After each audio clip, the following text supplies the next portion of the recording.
Morning, Alex. Good morning. Morning, ma'am. Oh, well. Hello. Not. Well. Who's not well? Tell you that not at all. No, I'm fine. Thanks. Okay. Yeah, the week I can't guarantee it's fine. Oh, okay. Okay. If we can make anything you know. God, thank you much for joining us for publish. For those of you who don't know me by now, I'm Alan. I'm the Deputy Research and Innovation, the Faculty of Humanities. And we have public lectures as part of our research report of week and our day.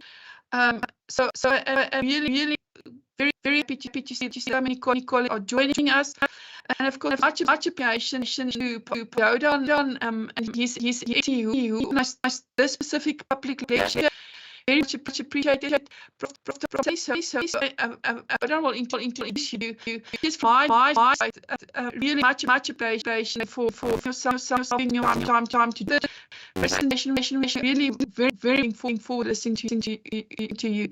So kind of the Faculty of Humanities in this public lecture, I'm sure it's going to be very interesting. Really looking forward to that. Prof. Can I give it to you to introduce Prof. Tomaselli?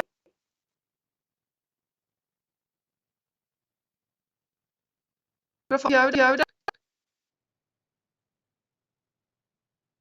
Oh my gosh, I don't see. Yeah, do you know what you know where Abaddon is?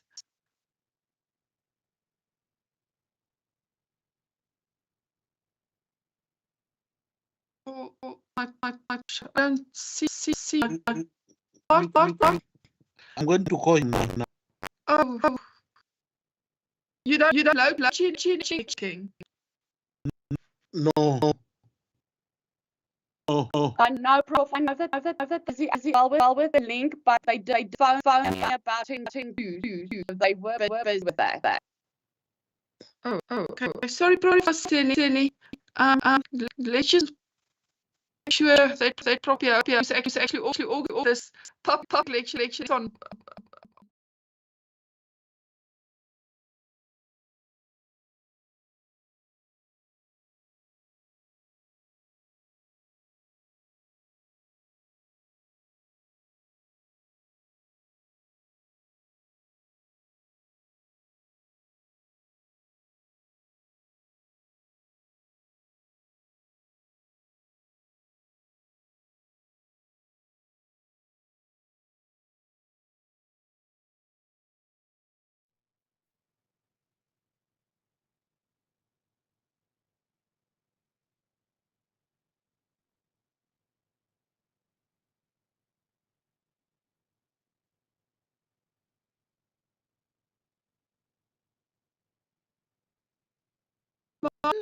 Any feedback?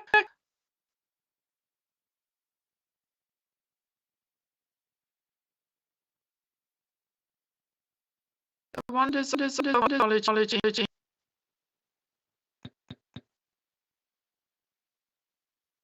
Well, maybe we should just start on Professor Salaso when he comes in, because we know what he's facing. Tomaselli, I am Prof. Also know you well. So she just volunteered to introduce you. Is that okay with you? Of course. Okay. Prof. Thank you very much for helping. Please, would you give us just short introductions and of Tomaselli? Thank you so much. Prof.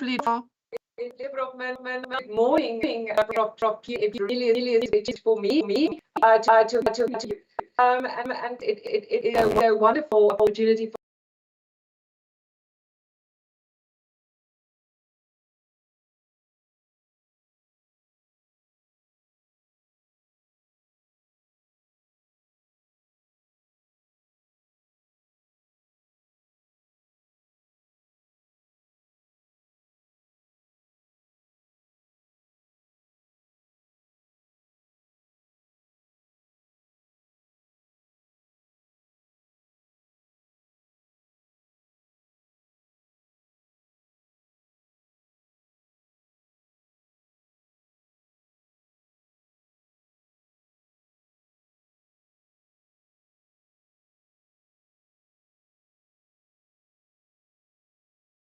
and that's also where I've known Keyan for many years. He's established and operated for communication and media and society for a very long time now. And he's also established at the University of Johannesburg. He is an author, well-known journal, which is critical arts, a South-North cultural and Asia studies, and also co-editor of the WJ Journal of African Cinemas. He's widely published in author in the South African context as well, very well known in the communication discipline, and he's presence. Or I'm looking at the advertisement which is beside his one media study. Professor Keyan and Celia always provided us with thought-provoking topics. So, Professor Keyan, a warm welcome to the Noordwes-universiteit. Thank you so much for joining us this morning. We are looking into your presentation, also the debate. I know that will stem from your presentation. So, a warm welcome to you, and over to you. We are looking forward to what you are going to share just thank you. Thank you very much, Prof. Leader, Prof. Tomaselli. Thank you for that introduction. The whole sort of life's work. More than years, I've been into slightly different topics than just communication, but that's the basis of everything. So, are my slides visible to the delegates? Yes. Okay. All right. Okay. I just shortened the title a little bit. I'm going to discuss the book that we see on top right, further down below. And then you can make of the UJ logo what you will. Not sure what the two is looking at each other with the square book inside. And the character is basically because. Sorry, Prof. Tomaselli, colleagues, just make sure that you are muted, please. No, Bonnie. I don't know, please just mute yourself so that we don't disturb Prof. Tomaselli. Yeah. Keep it on mute on my side. Thanks. When working with their community, everybody talks at the same. So nothing unusual for my team. Okay, and I just wanted to get you gone to really has a fantastic long-term to the what call the thinking in the 1980 project. That is has in the Kalahari since 1994, and also to do my colleague at the University. We tend to work on these presentations together.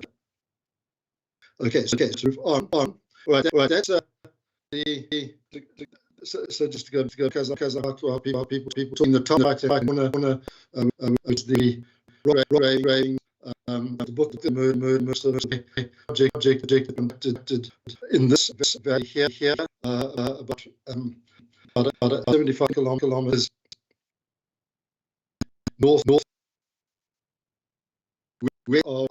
Tinton. The less of Keyan will come back in due course to really all in the scale of the environment to work, and we have to try to understand.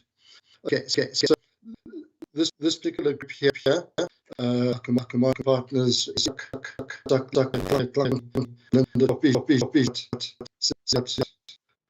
books mostly of great. And others have guided us every day to rethink methodologies and theories and this particular community located 60 kilometers south from Kalahari, but also now extending into Castle Lodge and through various land restitution procedures are probably just oversearched community on the face of the planet. They know it, they like it, they present it, and negotiate it. So when we end up in April 2000, there's quite a lot of rethinking on how not from conventional research encounters and methods, ethics, just to try to long-term relationship activity, or we establish similar relationships, a zoo community South Central Botswana, and in northeast Namibia. So the phase that we've been working with since 2000, and so this experience is the experiencing points of conditions that are not discussed in textbooks, and which are not encoded in the proposal, and we're not understood often by ethics experiences. Just how to do the research. We want to get there by it. So sensing occurs far away from the desensitized of the clinical classroom. Okay, the class was drawn on about somebody else's experiences, textbook somebody else wrote for different context. And when we've taken students into areas up month at a time, every year since 1995, the students come back completely changed. They've been inserted into an experience, into networks, into communities, and totally changed perspectives of life. And I say to them, now here in that, tell me what textbooks tell us that environment, and they can't, because textbooks do not relate. Eventually, because so talking, engaging in cultivating, they will begin to categorize what they're experiencing in terms of the received research in the and they either are able to reject or adapt their received research into what they're actually experiencing. Okay, Kalahari, as we like there's water, and it's very hot and sunny, very cold in winter.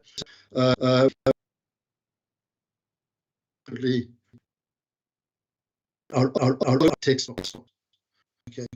Our students write both popular articles for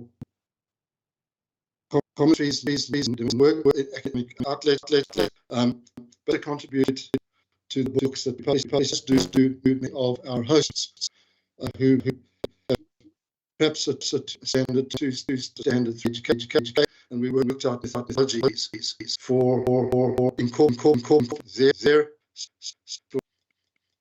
nation into the work that we publish. That's really what they want. They want their name, their knowledge to be put on national, regional, because when university, as we know, we get the data, we publish the data, we do theories, and the form out of worries that we feed published in journals, and they read that, because they can quite likely the other places, and we are students.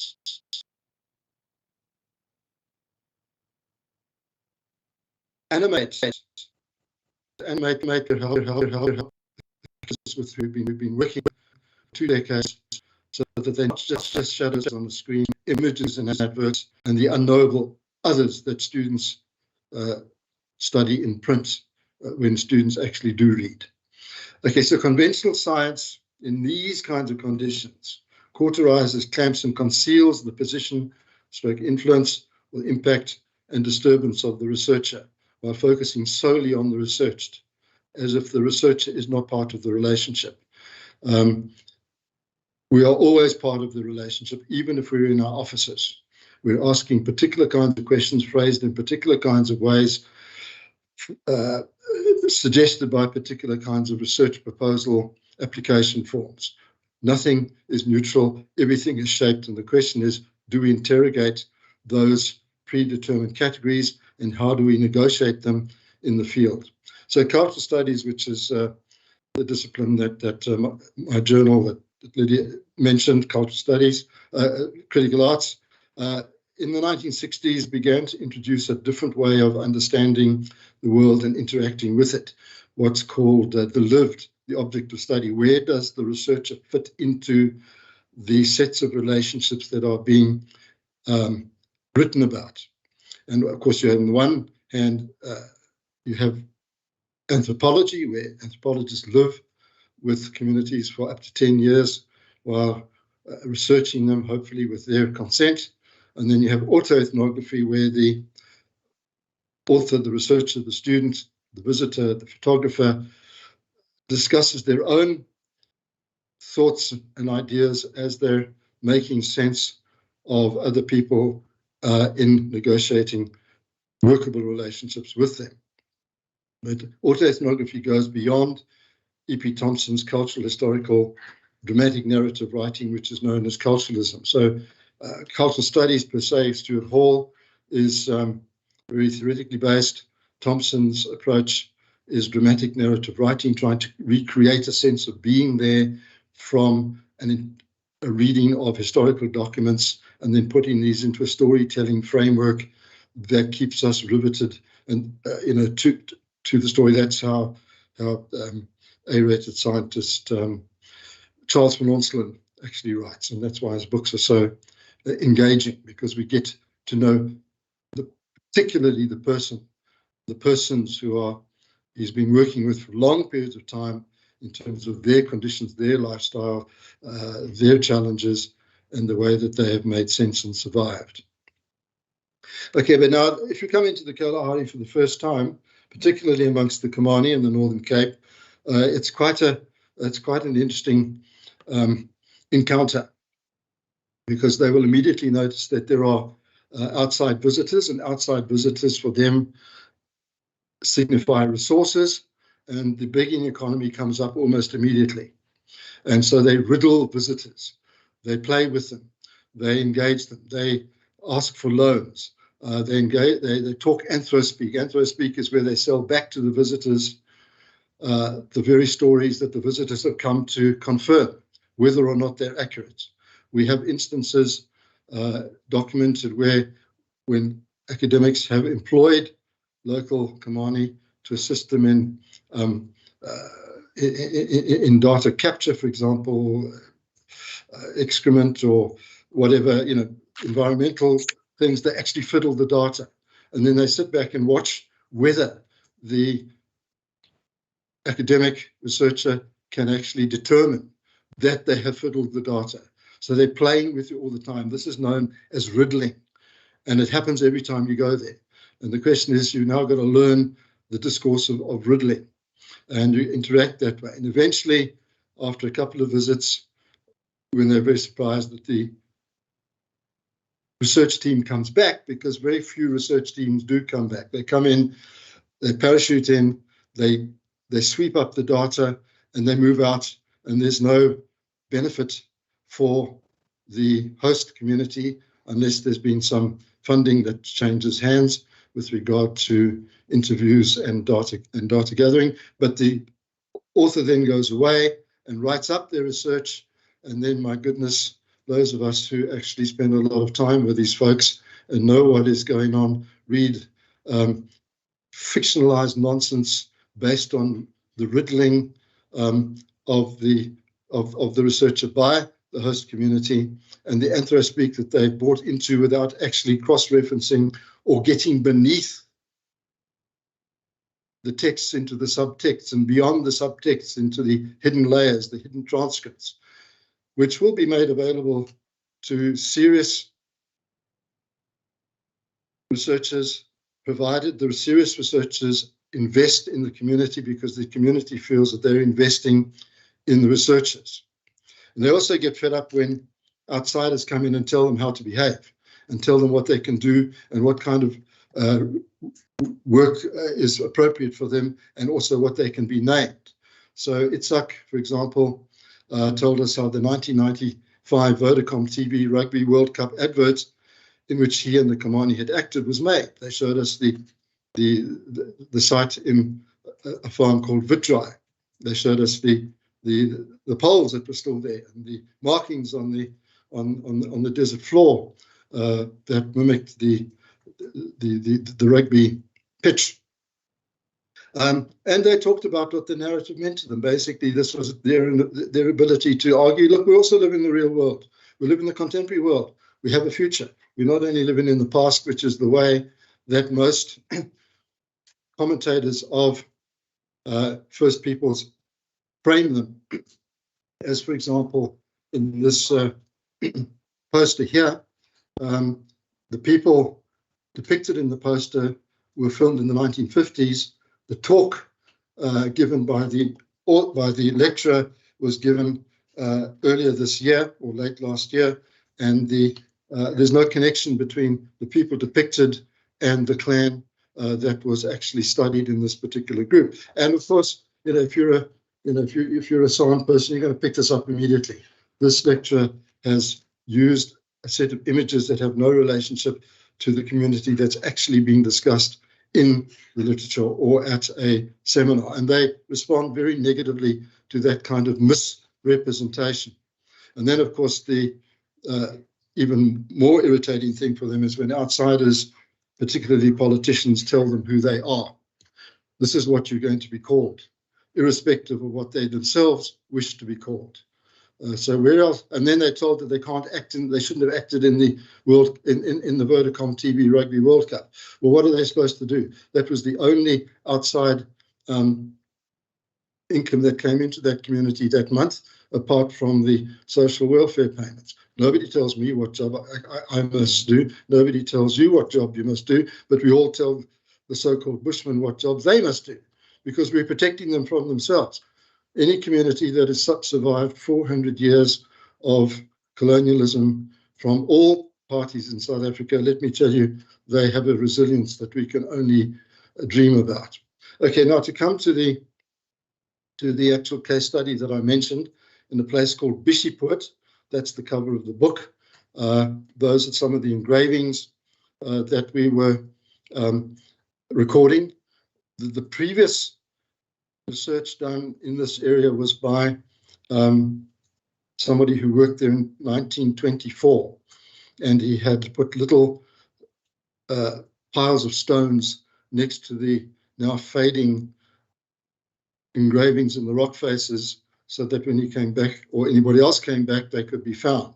And so for this particular project, we employed all those Kamani folks that were in an earlier slide, and we took them into this area. This wasn't a set of engravings relating to their particular ancestors, but for the first time in history, we wanted to, unlike our colleagues who write about rock art as if it's stuck in history, it tells us about the past, and they then become the mediators of what these things mean. We wanted to know what contemporary San, in this case the Kamani, understood when they encountered these particular images and when they encountered the valley and the elements around it. And that's what we wrote about in the book. So it's not just about rock art, it's about the weather, it's about the heat, it's about the suits that came from the national, what was it, one of the state agencies that had funded it. They came in their suits, literally, to work in a valley where the temperature was 40 degrees and a 300-kilometer round trip from Uppington. They came to check that we were spending the money on what we were said we were spending the money on. And of course, we spent, the council spent more money on the airfares and hotels than it did on the actual research. But anyway, that's the way it works. So our research participants, who are known in the literature as informants, subjects, objects, sources, are in our kinds of work, which is becoming global now, included as co-researchers. And we learn from their self-narratives about how they interpret these images and what they mean for them in the current context. And so if you go into the, let's see if this works, the website, the book that we published initially in print, we printed 500 copies. We distributed them through township bookstores and village spaza shops. They were sold within 6 months. We put them into bookstores, which we did. They were still there.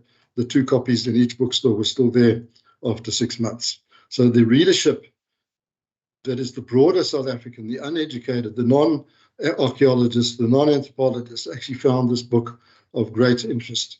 and certainly bought them. So that's taking us into it. Let's go contents page forward. And the book is written in 3 languages: English, because that's academic languages, Afrikaans, because that is the lingua franca of contemporary San peoples across South Africa, Namibia, and Botswana, and also in Nama, because the stories, some of the stories told us were recorded in Nama and then were transcribed and then published. So Belinda Orch is one of the Kamani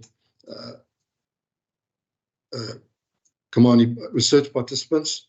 She has 2 years of university education in social work.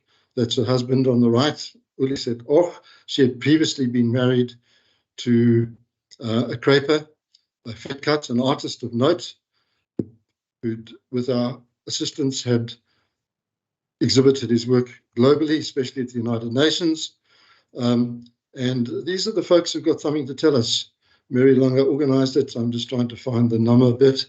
Okay, so there's a different kinds of writing, different kinds of styles, field discussions. The field discussions is a discussion, interviews, not interviews, but discussions after a day's work with our Kamani co-researchers. And we wrote down what they felt they were experiencing, how they interpreted these engravings, and what they meant for them. So that's the book. So let me now go back to the PowerPoint. I've lost the PowerPoint. Have I lost the PowerPoint? No, we're there. There we are. Okay. All right. So this book, just an anecdote, was we had academics from UKZN, Cape Town, and Pretoria universities, including the local research participants. When this book was published, we submitted it through the UKZN Publication Committee to claim the DHET publication incentive, and the book was denied by the internal university committee. Why? Because it had pictures in it. Why? Because they didn't recognize the small South African academic publisher that had published many books for the Department of Architecture at the University of Pretoria, and which had been submitted previously to DHET, and which had been paid out with the incentives. When I appealed again to this UKZN committee, the chair, a deputy vice chancellor, told me no, she wasn't going to send it through, because if we deny ourselves the right to earn DHET incentives, that will raise the ranking impression of UKZN. So here's a book that is truly pushing the edges of what the state calls indigenous knowledge systems, which is encoding indigenous knowledge into the book in the lingua francas of the, and it's denied recognition. So I sent a copy through to the editor of the South African Journal of Science, and I said, is this book reviewable in that journal? Well, the editor was so taken with the book, he wrote the review himself. So I'm not complaining about being denied the DHET funding. What I'm simply pointing out is that our structures and policies and assumptions through which universities are governed do not always cohere in terms of wider policies that encourage. So this policy encourages, that decision discourages. Okay, so what we did was we explored researcher-research relationship and how it is perceived. We're standing there in a valley, and David Morris, who's he's at the back here, is doing an archaeology of the valley and reconstructing the history from found objects and explaining to everybody how archaeology works. Okay, so the question then becomes, who owns knowledge?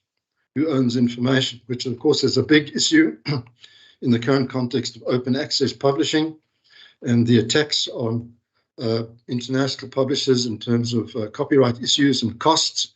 These issues are much more complicated than they appear in the colloquial discourses as they might be discussed at conferences and meetings. But anyway, I'll come back to that. The issue is the problem with conventional scientific methods is that they ignore researcher position. They do not account for researcher-researched relations or how observer encounters are shaped by the dynamic nature of the relationship with those subjected to the scientific gaze. Okay, one of the things that happened while we were there, it was just after the floods, when the Orange River on which we were camping had overflown the camping site that we had booked and paid for before the floods, opened their camping site to us, but we had to literally drive in low wheel ratio 4x4 into the camping site and set up camp within the water, because the university had told us that we didn't have time to book an alternative site because there were no other approved providers in that area. So we camped in the floods, and that became part of the story that we were telling.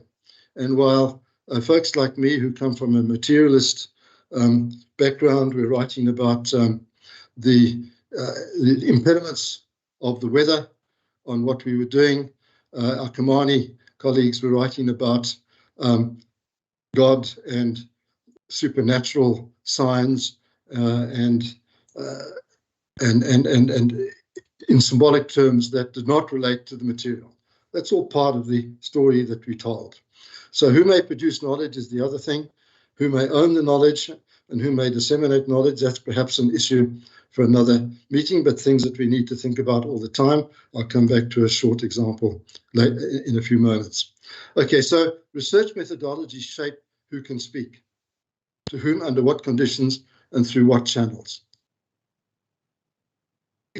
Permission to talk to a sentient adult who's located in a valley in the Kalahari Desert, whose community has survived 400 years of colonialism, and who has a story to tell and wants to tell.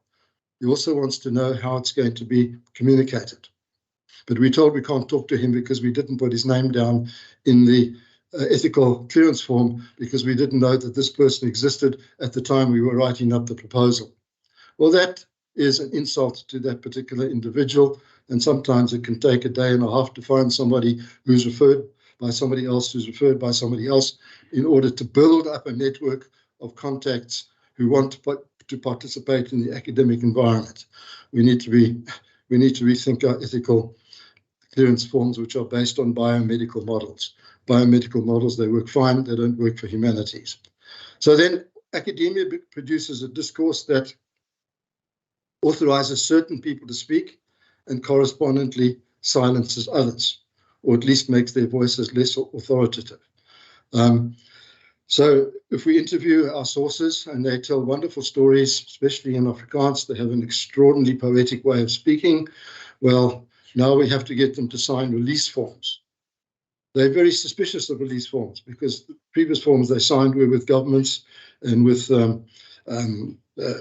organizations that perhaps stole their land. And they're not sure what they're signing, even if you read it out to them. And they play and so one of the riddling games that they play, for example, the first land restitution of 56,000 hectares in the late 1990s was for the Kamani, which was a reconstituted group of 2,000 people who didn't previously constitute a clan or a community, but the government wanted to kickstart its land restitution process, and so it told 200 people to find another 1,800, constitute them into what the government called the Kamani, what they called the Kamani, and then to make a land restitution claim, which they did.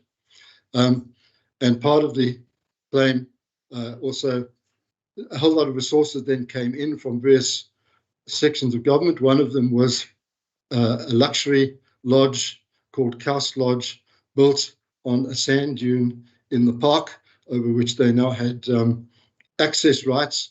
and the lodge was co-owned by the Kamani on the one hand and the Mir, a coloured community, a more formal community through its council on the other in the same area. The lodge could have turned out to be one of the SOE disasters, because having built it in nowhere, there was no transport, there was no water, there was no access, there was no cell phone connection. The nearest shop was 700 kilometers away in Uppington, and now the Kamani are told you have a 50% ownership of this lodge. And of course, they didn't know what to do with it. Who would? Anyway, they very sensibly appointed a hotel management company based in Cape Town to actually refurbish the lodge, get it going, and turn it into an income-generating project and not just a poverty alleviation project. And the contract for the lodge just prior to it going online in 2007 was signed at the Malopa Lodge south of the park in the Boma, and there were the Kamani representatives. There was Sandparks, there was the Department of Environment and Tourism, as it was known then. The hoteling company was there, and I was there. And David Kraper duly signed the contract, and everything kick-started. A couple of years later, a visitor from Europe, an anthropologist, came in and wrote his thesis and a book and further articles saying that David Kraper, who had signed the contract with all of these other parties with regard to the lodge, didn't know about the lodge, and he didn't know about the contract, despite the fact that he had been to the lodge and many of his Kamani clan worked at the lodge and were earning income through the lodge. And when I pointed out to this anthropologist that I was actually at the signing ceremony, I can send him a copy of the contract, his response was simply to stick his head in the sand. Now, that particular claim ratchets through the community at an extraordinarily fast rate, sometimes faster than the internet. Okay, and it gets into government offices. And the next thing is this chaos. And the lodge that in the first 10 years of its operation had fed 26 million rand back to the local community through salaries, through craft sales, through consultancies, through art making, through purchasing of food and what have you, could have been shut down. And what's going to happen to that community? So we need to be very careful about making claims on the basis of ideology. This anthropologist was not interested in whether the lodge had met the conditions laid down by the Department of Environment and Tourism, because he came with a European notion that, quote, the Bushmen are victims. In that case, no. They showed agency. They got things done. And my centre in Durban had worked with the lodge before, during, and after, in terms of the Kamani planning the website. They designed the website. And other relationships with other universities occurred with regard to business issues and environmental issues and horticultural issues. So, you know, we need to consider the people that we're working with. We just make a criticism, we disempower them, because now the policymakers pick it up, and the policymakers, as I said, are called suits, and they don't actually get out into these areas. They don't know anybody, they don't even know their names, but now they're making policy and implementing strategy, which has nothing to do with the people, which impoverishes them, but which ticks a box on a computer software program. Okay, so conventional methods are needed because they measure the present, but they lack a sense of history.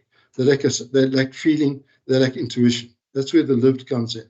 One has to be part of these communities in order to be able to write with them, to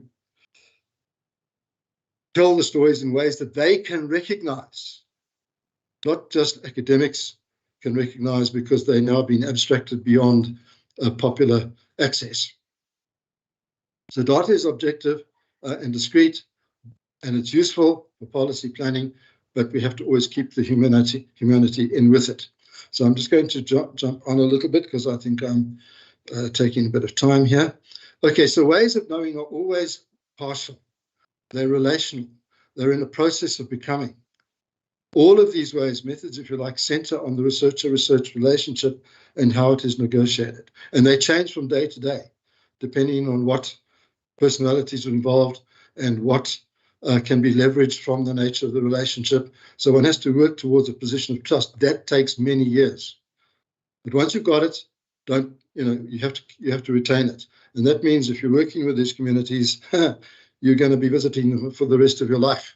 Because if you don't, they feel that they've invested in the researchers, and now the researchers have moved on, made their millions, gotten their promotion at their expense.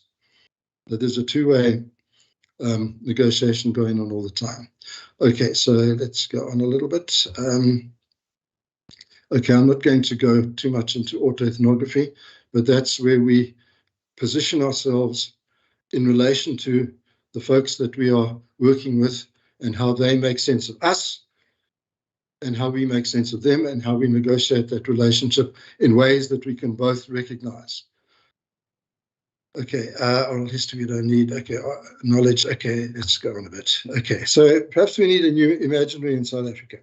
And that imaginary could have been, it's partly encoded in indigenous knowledge systems, but it's also quite ring-fenced.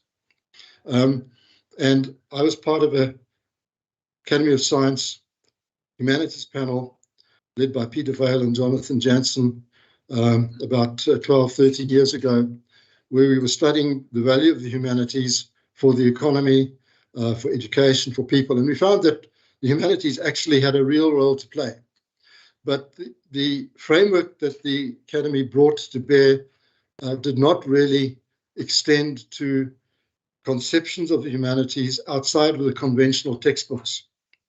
While a number of us tried to open up the discussion more widely, I guess the writers of the program also realized that we were stepping into the lion's den, and we needed more time. Perhaps the country needed more time. The world needed more time to be able to kind of understand what indigenous critical methodologies are in relation to conventional science in the Kuhnian sense, and to map interactions. And I think those interactions are beginning to occur now, even in journals like the South African Journal of Science, and even Nature. Last year, Nature had a special issue on indigenous, well, they didn't call it indigenous knowledge, but science and ideology.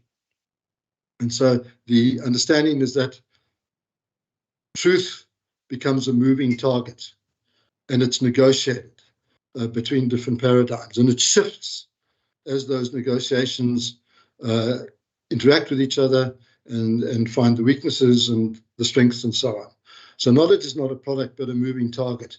And regrettably, the DHET system, not in itself, but in the way that universities misappropriate it, has turned knowledge production into products, boxes to be ticked on performance management forms, balance sheets. The moment you turn research into a balance sheet, you ain't got research anymore, because now it's a product that is bought and sold by the academics themselves. And so most academics in South Africa regrettably publish to get the incentive, not to impact the discipline. That might be a byproduct. And we have to really think about the ethics of that gaming of the system by universities and particular individuals and journals and publishers that generate invested directly into the research capacity of that institution. Okay, so different folks for different strokes for different folks. Where us researchers, in the formal sense, make notes, take photographs, audio recordings, videos, tick boxes, selecting from what happens or what researchers think is happening. First peoples perform a lived approach. Okay, as I said, they're constantly testing and provoking. They write nothing down. They talk in parables, poesis, and remember only when conditions or the time are right. They are the ones testing us. And that European anthropologist failed the test and continues to fail the test. No matter how much empirical data we send through to this guy to argue the opposite of what he's claiming, it just goes into file 13. So to move towards the end. There's knowledge or gold in them hills. That's an Americanism. During the Klondike strikes of the 1880s, when tens of thousands of people went to California to mine gold. Okay, this valley, to which we've now returned, was previously mined for its knowledge, the knowledge engraved in the engravings in 1924, and then again about 10 years ago. And previously there was one archaeologist. Now there were landscape architects, there were cultural studies scholars, there were archaeologists, and there were the Kamani people. So, folks, the death of data. Okay, I'm not going to go there, but just go down to the bottom of the slide. That's why participatory research can open doors to different ways of making sense at the level of the human rather than only the determining structures. Okay, we could have gone into that valley and done a whole lot of mathematical modeling exercises, and hopefully somebody will, but that wasn't our objective. Our objective was to understand how we understand the valley in which we're walking and how the Kamani, who come from 300 kilometers north, made sense of a set of engravings created by a different group of people 3,000 years ago. Thank you. Can I stop there, Madam Chair? Yeah, thanks so much, Prof. Tomaselli. Thank you. Thanks for this profound presentation. But I must apologize that from our venue here, we joined a bit late. We joined this program a bit late because we're having some technical itch around here. But sorry for that. And thanks to Prof. Lida, for opening the program from Potchefstroom. Thanks so much. As we must have known, this is a part of the research week of the university, which started on Monday and is going to run, through this week until Friday. The opening ceremony was held in Vanderbilt Park campus on Monday. And after that, a number of symposia had followed that opening ceremony. Today, September 20, is the day for our Faculty of Humanities, to play certain roles, in this research week of the university. And we have just started from Mafikeng campus with the presentation made by Professor Tomaselli. After this, Potchefstroom campus, will take over at 12 o'clock. And by 2 p.m., it will be the turn of Vanderbilt Park campus to take over. That is the arrangement. I must say that I know that Prof. Lida had already introduced Prof. Tomaselli, but I must add that the primary interest of his research teams for the past 30 years has focused on Kalahari desert communities, which is what he has presented about now, and the nature of their livelihood strategies that involve self-representation in films, TV, and via cultural tourism. That has been the preoccupation of his research agenda for the past 30 years. And he has produced a number of masters and PhD, from this particular project. And one of his PhD students, is here with us, Dr. Lumboso. Yeah, Musara. Yeah, so he's here with us, Professor Tomaselli, supervised Dr. Musara at University of KwaZulu-Natal when he was there. It was my colleague, Lauren Dill. But hello, Musara, good to see you. Good to hear you. Sorry to interrupt. Okay, thanks so much. I would say that the methodology that Prof. Tomaselli, had described, in the presentation, I would call it an epic approach to research methodology, radical, not the conventional that we know.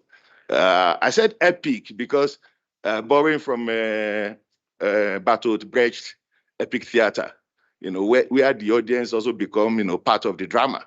So in this case, the researched also become the researchers. And that's what Prof. Tomaselli, has been trying to describe, to us for the past 45 minutes or so. I think, we will now go to questions and answers and comments, if there are, so that we can also hear more from Professor Tomaselli. Maybe I will start by asking him, to help us locate this methodology that he has described, within the decoloniality discourse. Yeah, so that would be my own question to him. So other questions can follow from colleagues here in this venue and from colleagues online. Okay, well, like much research in the humanities, the idea for doing a particular research project doesn't come from formulating a clear research question. I can hear a bit of echo. They occur through accidents. Abioda, sorry, maybe just close your mic. Yeah. Okay. I had spent 16 months in the United States during 1990, 91, as a visiting professor at 2 universities, teaching African film. And one of the films that I screened was inevitably Jamie Ace's The Gods Must Be Crazy. And then I would ask the students to write essays on that film, trying to understand how they would actually make sense of it in the context of it being the, at that point, the most high income earning foreign film in the United States ever, but also in the context, which I only told them about later, after they'd written their essays, of an attack by particularly anthropologists who had worked in Southern Africa on Jamie Ace more than the film, because of the conditions of employment of the Shumkwa and Kamani and other clans in the making of that film, the lack of adequate rewards given the international box office fed through to those communities and those actors and actresses, and in terms of how they actually made sense of scenes in the film. And so from the American perspective, I got lots of romantic stuff about how, the kind of integrity of First Peoples and how, urbanization has ruined them, et cetera, et cetera. A lot of stereotypical myths came through, a lot of empathy came through. And then connecting in with the critical constituency, which linked to some literary scholars, I found the film being taught as propaganda in politics departments, as anthropology in anthropology departments, as narrative in literature departments, and some of those departments were taking a negative perspective and described the film as utterly racist.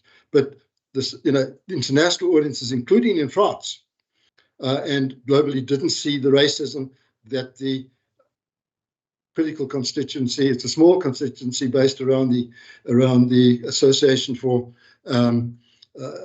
Anthropology in the United States.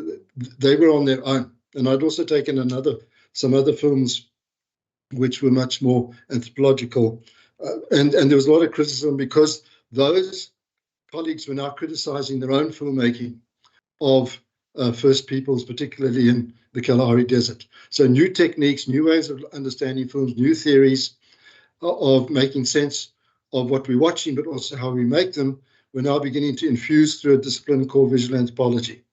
And so the filmmakers themselves were becoming much more self-reflexive in how they had made previous films and how they would make the next films. So then what I did was, and I got back to South Africa in early 91, my center that had been working with local resistance communities, so I invited some of the comrades into the university and I showed them the film. They weren't previously aware of it. And I asked them to write 2-3 page essays on particular scenes in that film. And the one scene that I chose was of Shai, the character with the Coke bottle, which has created all this disturbance in this fictionalized community. Now has to return the bottle to the gods because it was thrown out of a plane. And he goes on a long trek across Namibia to chuck it into a deep valley, which is shrouded in mist. And on the way, he, walking through some very tall baobab trees, stops and talks to a baboon. Now, the American critics considered that scene to be utterly racist because he's talking to a baboon. The argument was that in talking to the baboon, the director had reduced Shai, the character, to the level of the baboon. So when I got these essays back from my local Durban comrades, all very young, 20s, coming out of the trenches, so to speak, they had all kinds of other interpretations of that sequence. And one of them, in exasperation, said to me, "I don't understand you whites. You talk to your dogs, your cats, and your canaries all the time. That doesn't reduce you to the level of the animal." So they had a different framework, and that was, somebody who's not educated, wasn't at university, had been in hiding, who came up with a statement that actually was so self-evident that none of us had seen it, least of all the critics in the United States. And so then, when we started visiting all these communities across Southern Africa, they'd all seen the film, and some of them had acted in the film. They had all kinds of existential and philosophical and cosmological interpretations of particular scenes. And that kind of linked into cultural studies, which at that point was very strong on audience reception analysis. In other words, the message encoded into a program by the crew, particularly the director and the scriptwriter, may not be interpreted in precisely the same way, or even in any way linked to the intention of the creators of the message, called the active audience. So that kicked off a whole lot of issues that got us going. And then the autoethnography, I don't want to go on for too long, but the autoethnography actually was an accident. For one, on my third trip into the Kalahari, instead of taking 2 vehicles, we always have 2 or 3 in case one breaks down. My Sani ran a timing belt. So we spent a week at a small crossroads searching rubbish dumps for spares and reconstructing the engine in the local filling station's workshop, which didn't have any tools. And so we started writing about that experience and what it meant to us and what it meant to the project and what it meant to the community, which had now adopted us and were helping us reconstruct the vehicle. And I put that all together in a kind of African epistemology, where nothing is as it seems. You've got to get beneath the layers of meaning. You've got to get beneath the heraldry. You've got to get beneath the subtext before you actually learn anything about the people you're working with. So that's how it kicked off. It was an accident.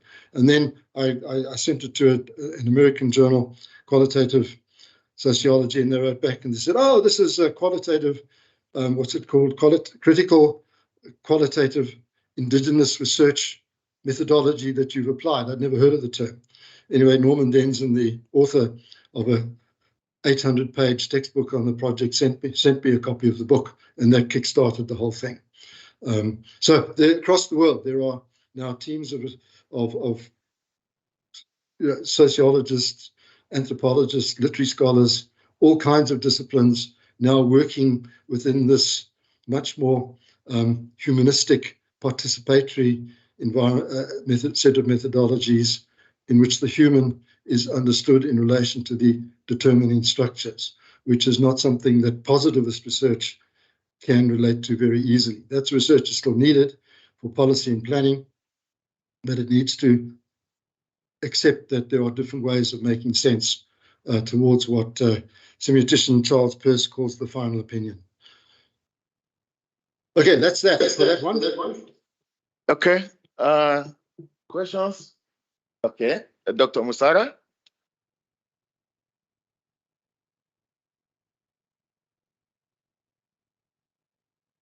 Okay. Thank you very much, Prof. Tomaselli, for your presentation. It reminds me of those conversations which we used to have on every Fridays 10 years ago. So you raised pertinent issues that relate to the political economy of knowledge, some of which are still persisting regardless of the pushback which is being advanced by the new the ambassadors, the decolonialist scholars who seek to recognize or seek the recognition of other forms of knowledge. But I know the project in the Kalahari spent some decades researching same kinds of participants or involving same kinds of same participants over that long period. And many of the participants, those colleagues who went to the Kalahari, who were students, then they are now professors. So I want to find out, doesn't actually the position of the Kalahari participants, where are they now? Doesn't this actually reinforces the extractive nature of science, where researchers go to communities to extract for promotion, for patenting knowledge? It goes again to the question of authorship, which you raised. They're the ones who can speak, who are included on the manuscripts as authors. And these participants who are actually equal participants in the research process are silenced. There is no promotion. The research ethics actually prohibits us from paying them or giving them incentives, because that's considered unethical. And perhaps lastly, the presumption that these communities are vulnerable, they are infants who needs to be regarded in some way which is different from normal, so to speak, research participants. Doesn't that reinforce the same power inequalities that play when it comes to researchers researching in such communities? I don't know whether you want to take this now or we'll harvest some other questions. Hello, Prof. Yeah. Okay, the idea of the extraction, I mean, that is a grand narrative that occurs across the world in every particular situation. So the whole point, as you know, Masara, of our project was to renegotiate the researcher-researched relationship, which is what I've been talking about at the moment. To go back to the start of the project in 1993, when the NRF had been formed and was now recruiting research grants. I wrote a research grant based on the issue of representation, and with regard to the God must be crazy, for example, and the referee responses came back that, oh no, not another bunch of academics going into what they meant was the Kamani, but we were referring to the Zhongkwasi, who were 1,000 kilometers to the north of the reviewers didn't know that their geography. We were talking about two totally different communities, and they said that these communities were over-researched and there'd be no benefit for those communities. Now, that might be the case, but then they didn't look at the way that John Marshall and the various organizations that served the Zhongkwasi in Eastern Bushmanland in Namibia had worked with that community since the 1950s. And some can argue that there were benefits, others can argue that there were mistakes made. But whatever, those communities were trapped between pre-modernity and modernity. And somehow they had to find a way of negotiating their way through these. So these academics like the Marshalls and Megan Wiesler, Bob Hitchcock, and many others working particularly in Namibia actually had positive outcomes. There was no extraction. It was all negotiation. There were differences of opinion. There were even wars going on, but ideological wars and intellectual wars going on, but always it was in terms of what's best for these particular communities, in terms of the cards that they have been dealt by history and by economics and by politics and by colonialism. So it's not just extraction. There is the example I gave of the misrepresentation of the return of Castle Lodge to the local communities, which is now well above 60 million rand, is simply those critics refuse to see the data. They don't want to see it because it contradicts their construction of indigenous people as victims. They're not victims. They are agents. They are adults. They know what they're doing. They might work under conditions that would send the rest of us to drink and drugs, but they cope and they make things work for themselves as best that they can. So the question is, how does one rephrase and reorganize the positivist researcher relationship in ways that work for the communities that host us? They could kick us out quite easily if they wanted to, but they invite us back in again. Okay, so at a university, you've got students. They've got to they come through. They've got to do first year, second year, third year honors, MA, PhD. They enter and exit the system all the time.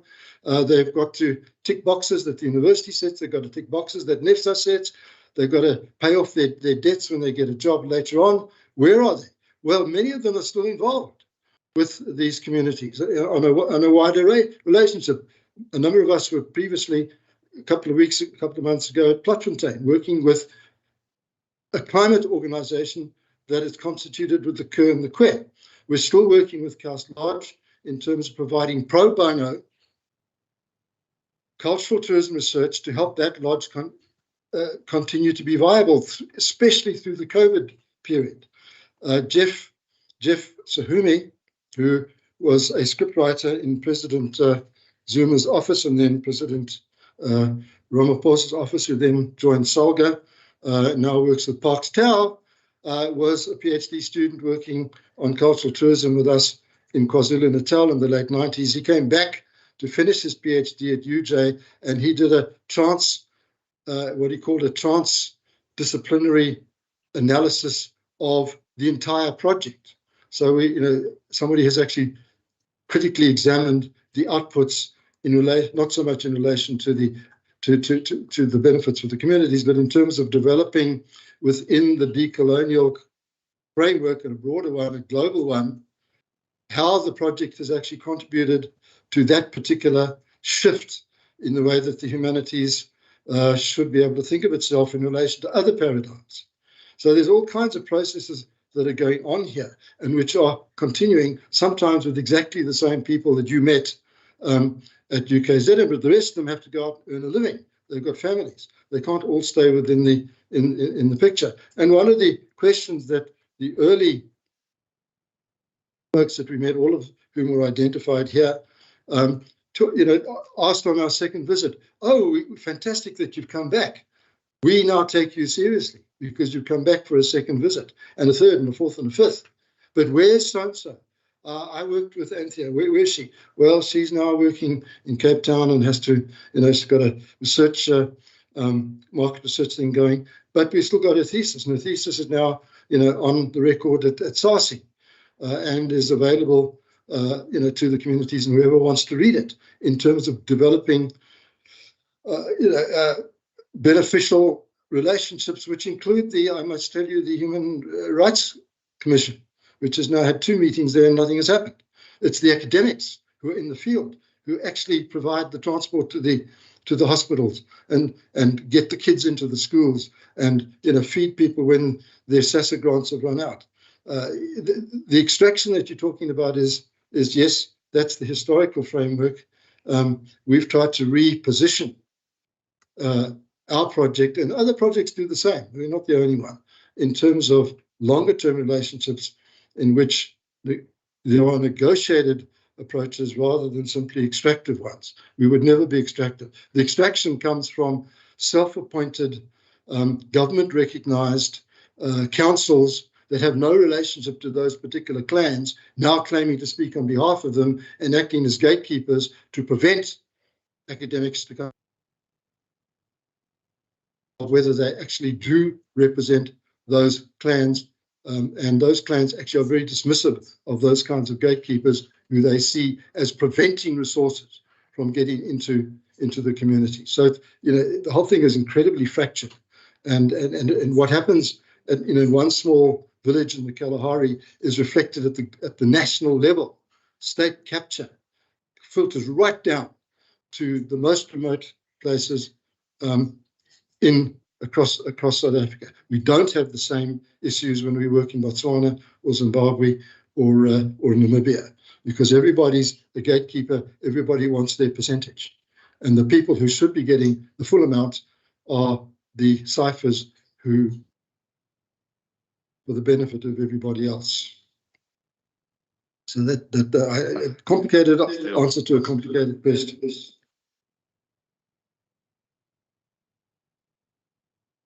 For the response, there's another question here from. Hold on. Sorry to interrupt. Prof. Tomaselli, I just I need to attend to another meeting, unfortunately. But just from my side, thank you so much. I really enjoyed your presentation. So yes, lots of things that I agree with. And lots of things to think about. So thank you so much from my side. Please excuse me. Yeah, thank you, Mina. Thank you. I'll be out on. I'll thank leave it you. in your hands further. Thank you. I'll be out on. Okay, bye. Yes, that's our Deputy Dean Research and Yes, Innovation. Okay. We have a question here also from another Deputy Dean, Teaching and Learning, this time. Professor Mpuchaka. He has a question. Yeah, you have the floor. Okay. Thank you, Prof. Abiodun. Prof. Tomaselli, I appreciate your paper very well. I had wanted to just check with you. I had a few questions, but I realized that time is not on our side. In your presentation, you mentioned that academia produces a discourse that authorizes certain people to speak and correspondingly silence others. And I'm asking this question: is this supposed to happen? Are we not supposed to give voice to the voiceless? And this is what would or should be done or should happen in academia, especially when you deal with communities like the ones you've been dealing with for over 3 decades. In most instances, we become selfish as academics to keep information to ourselves, and I think it is also pertinent to the issue that you raised about who owns the knowledge. And in my understanding is that we have a wealth of knowledge from these communities, but because they do not document their stuff, then we claim to have that information and we keep it to ourselves and we call it ours. So what are we supposed to? Are we not committing some sort of a crime to do this as academics? Yeah. Okay, let me try.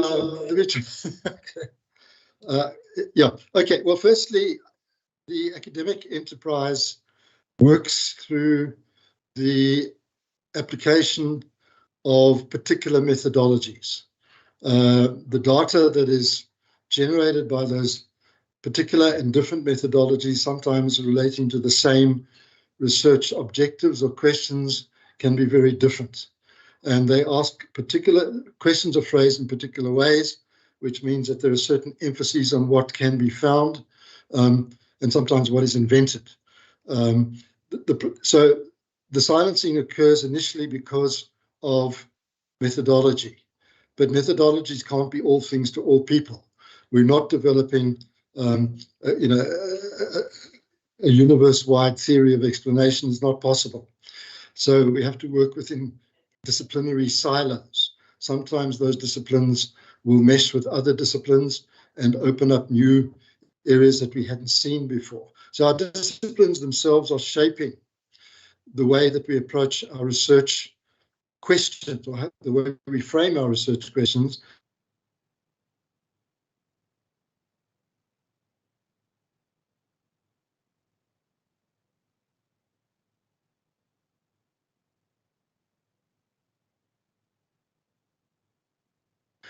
And delimit the choice of. I think I'm back. I think I dropped out for a moment. Am I back? Can you hear me? We can hear you. Yes. Okay.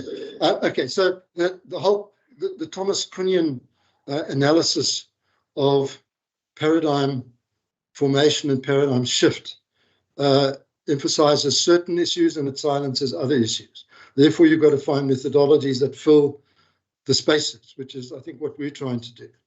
Okay. Now, the problem is that when you're working in a participatory research framework, as we do, and emphasizing the human and the grassroots and, you know, local voices, it's very difficult to use that material when you're trying to plan at the provincial level or the city level or the national level.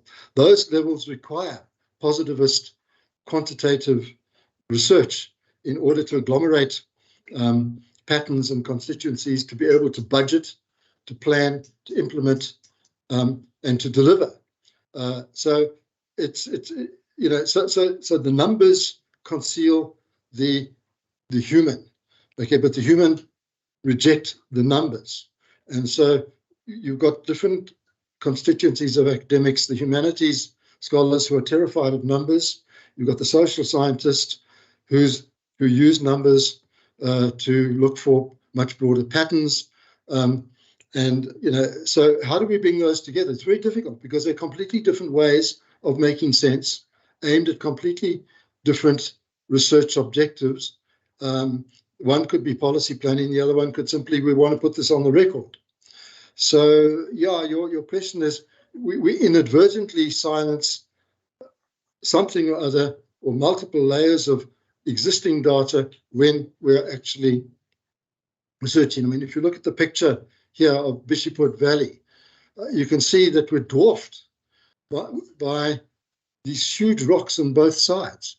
We didn't have a geologist with us who could have been studying the rocks in relation to the engravings, in relation to the people. You know, so geology was not part of what we were studying, although the landscape was what the landscape actually meant to the researchers and what we think the landscape meant to the original 3,000-year-old engravers. So there was going to be silences. The question is, we need to be aware that there are silences and then come up with some additional project that fits those. So the project through which this has been done, been running for nearly 30 years now, and which has seen about 350 students, research affiliates, staff, many of whom are still involved in it, or maybe they've gone off in their own particular directions, but they maintain links with these communities.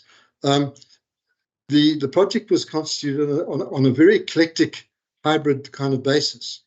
Okay, it started with how do the people in the Kalahari make sense of the particular scenes in The Gods Must Be Crazy. That then fractured outwards into cultural tourism, into land rights, into land restitution, into cosmology, into local entrepreneurship, all sorts of things. And so the team was multidisciplinary. And the way that the central core of the project has been kept running over the 30 years, notwithstanding the turnover of students and participants, is that the people have, the collaborators have entered and exited the project at different times with different questions, different disciplines, and different objectives. The central core of the project that still runs, now based in my office at UJ, with Julie Grant, where she's now located,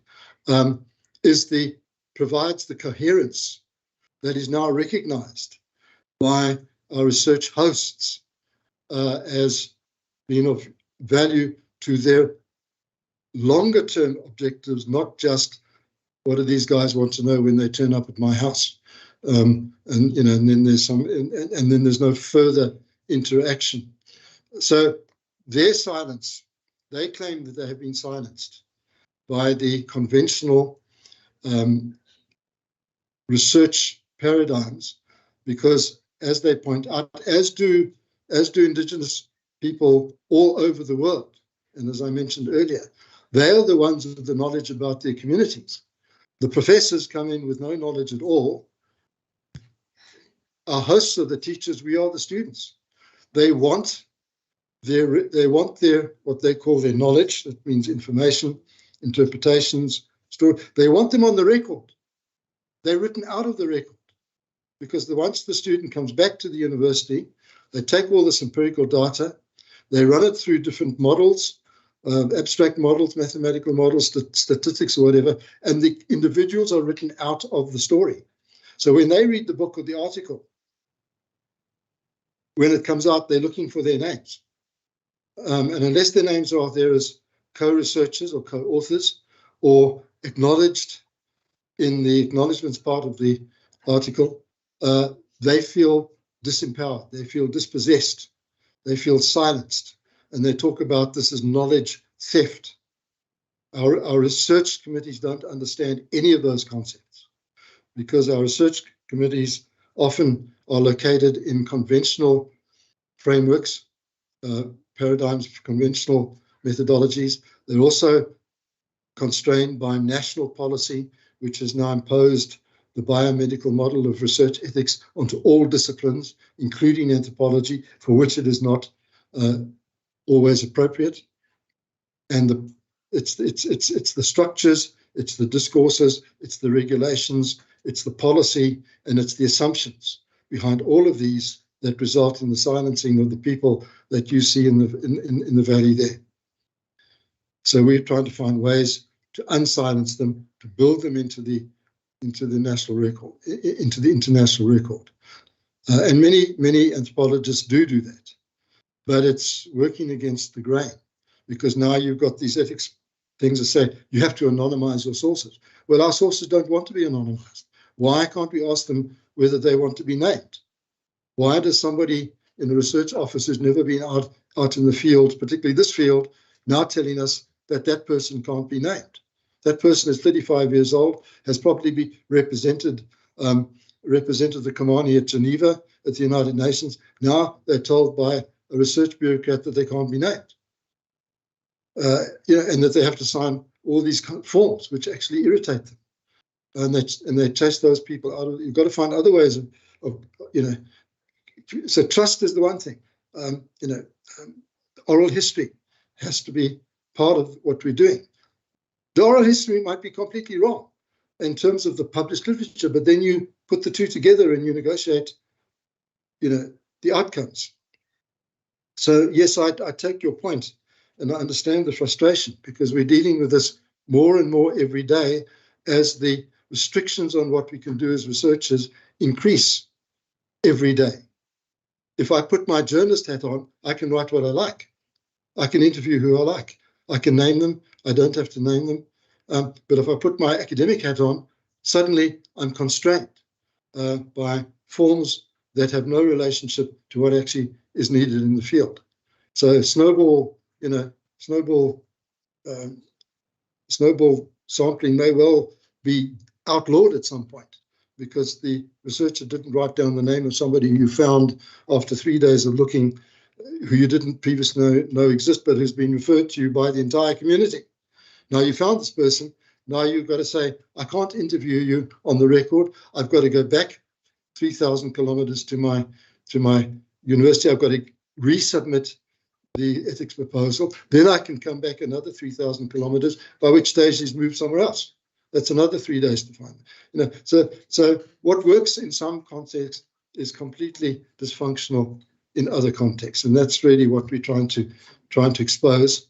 We're not saying ours is the only way. We're saying ours is one way amongst many. I hope I've not bored you too much. Yeah, I think Prof. Umpo is satisfied with that. There's a question in the chat box from Peto. He said, "Thank you for the insightful and interesting presentation. Appreciated. Should future studies ponder the question whether or not host communities qualify to be honored and be acknowledged as co-researchers or authors, a token of appreciation in addition to material benefits they are getting for participating in these groundbreaking studies?" That's a question from Peto. And after that, I've got someone here, at our venue also has a question. Maybe you want to take the two together so that we can save some time. Prof. Gilbert. Thank you so much, Keyan. Thank you so much for this interesting and exciting presentation. I think it's epic indeed, as Prof. Salau says. And I think it will, because it's more of a divergent approach in that is departing from the usual asymmetrical way of approaching research. And I specifically liked when you say you often involve these communities as assistant researchers, because in that way they can become co-creators in that knowledge production. Will go a long way indeed in affirming the humanistic approach that people contain knowledge, particularly the indigenous communities, because even these engravings that we usually go and study, I believe there is more to those engravings than meet the eye. There is more behind that, because it's their way of documenting what they know, and they are also preserving it for future generations. And I think for me, this is empowering, and it comes at the right time for me, because I was recently fortunate enough to be awarded a small grant by the faculty to research the daily existence of the Tsu and Kwe communities and some of the indigenous means of communication that may have survived the onslaught of assimilation and acculturation that has happened over time. So I really appreciate that, Prof. So I will be bearing this in mind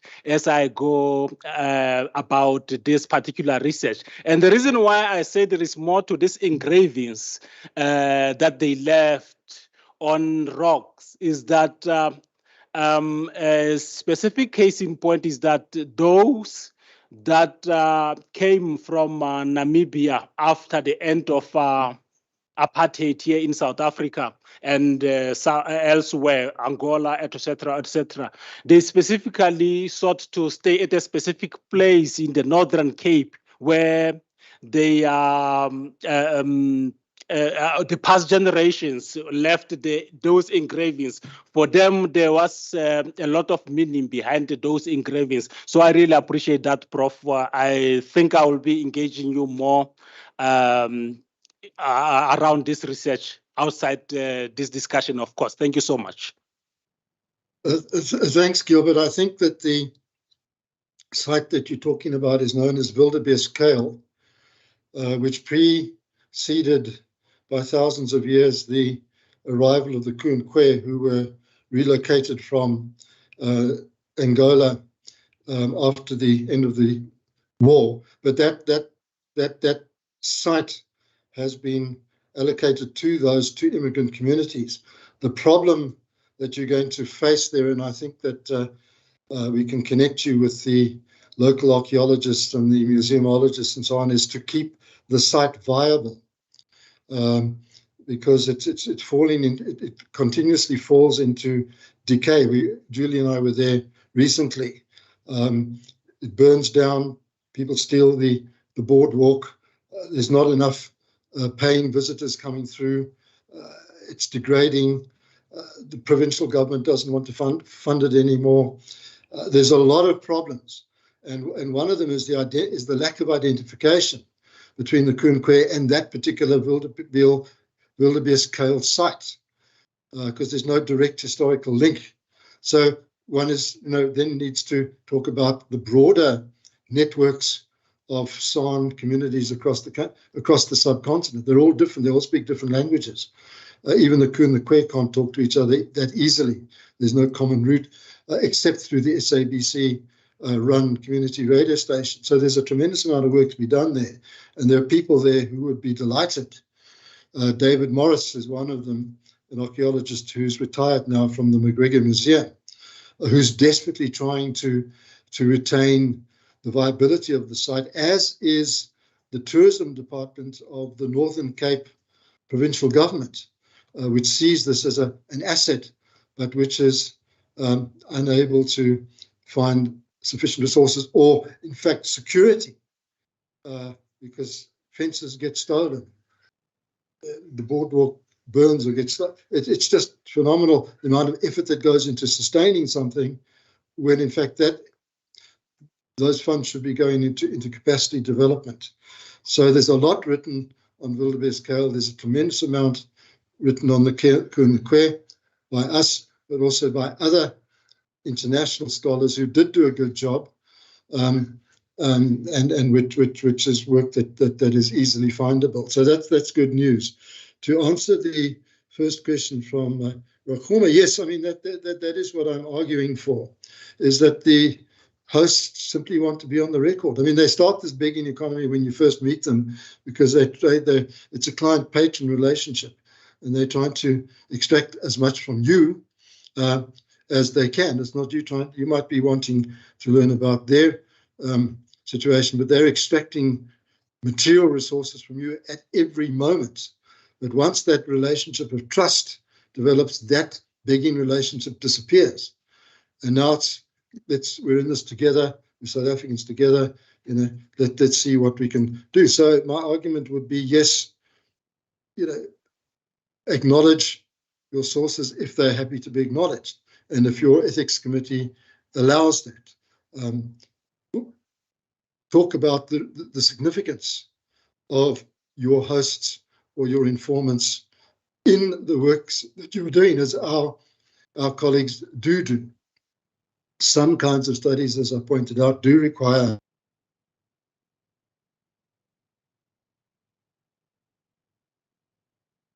they need to be reassured that that their particular contribution, even if it was only 5 minutes, is significant and goes into the global record, and which then draws attention to their needs as well. Julie and I were approached to participate in a COP28 conference held at Wildebeest-Kale. What's the name of that lodge? Bloemfontein Lodge. Yeah, and they brought in First Peoples groups from all over South Africa, because this was a South African project, and we participated for 2 days in discussing the relevance of the Kamani, for example, or the Griquas or the Busters, in terms of what did climate change mean for them and what contribution could they make to the global debate. And some of them said it's a pointless exercise, nobody listens to us. And we said, well, you have to keep talking. You have to keep inserting yourself. You have to keep sending emails. You have to keep sending people to these meetings. And the whole meeting had been pulled together by a young, recently qualified dentist who lives amongst I think it was the Ku. And so she could see the bigger picture. And our job was then to enable the delegates from all over the Northern Cape to see the point of 2 days of meetings, to try to effect discussions at a COP meeting 2 years hence. It's not just about how do I cope today, it's about how do we ensure a livable world for our children and our grandchildren. So those kind, and the kind of good sense that came through those discussions was phenomenal, and not something that academics always recognize, because they claim to be the repositories of knowledge. But we're not we might have the frameworks, we might have the theories, but we don't have the local experiences. The local experiences illustrate the theory, and that's the point that we're making, and that's why, acknowledgement must certainly be offered where it can be done. Thank you. Thank you. I'm not sure we have any other questions again.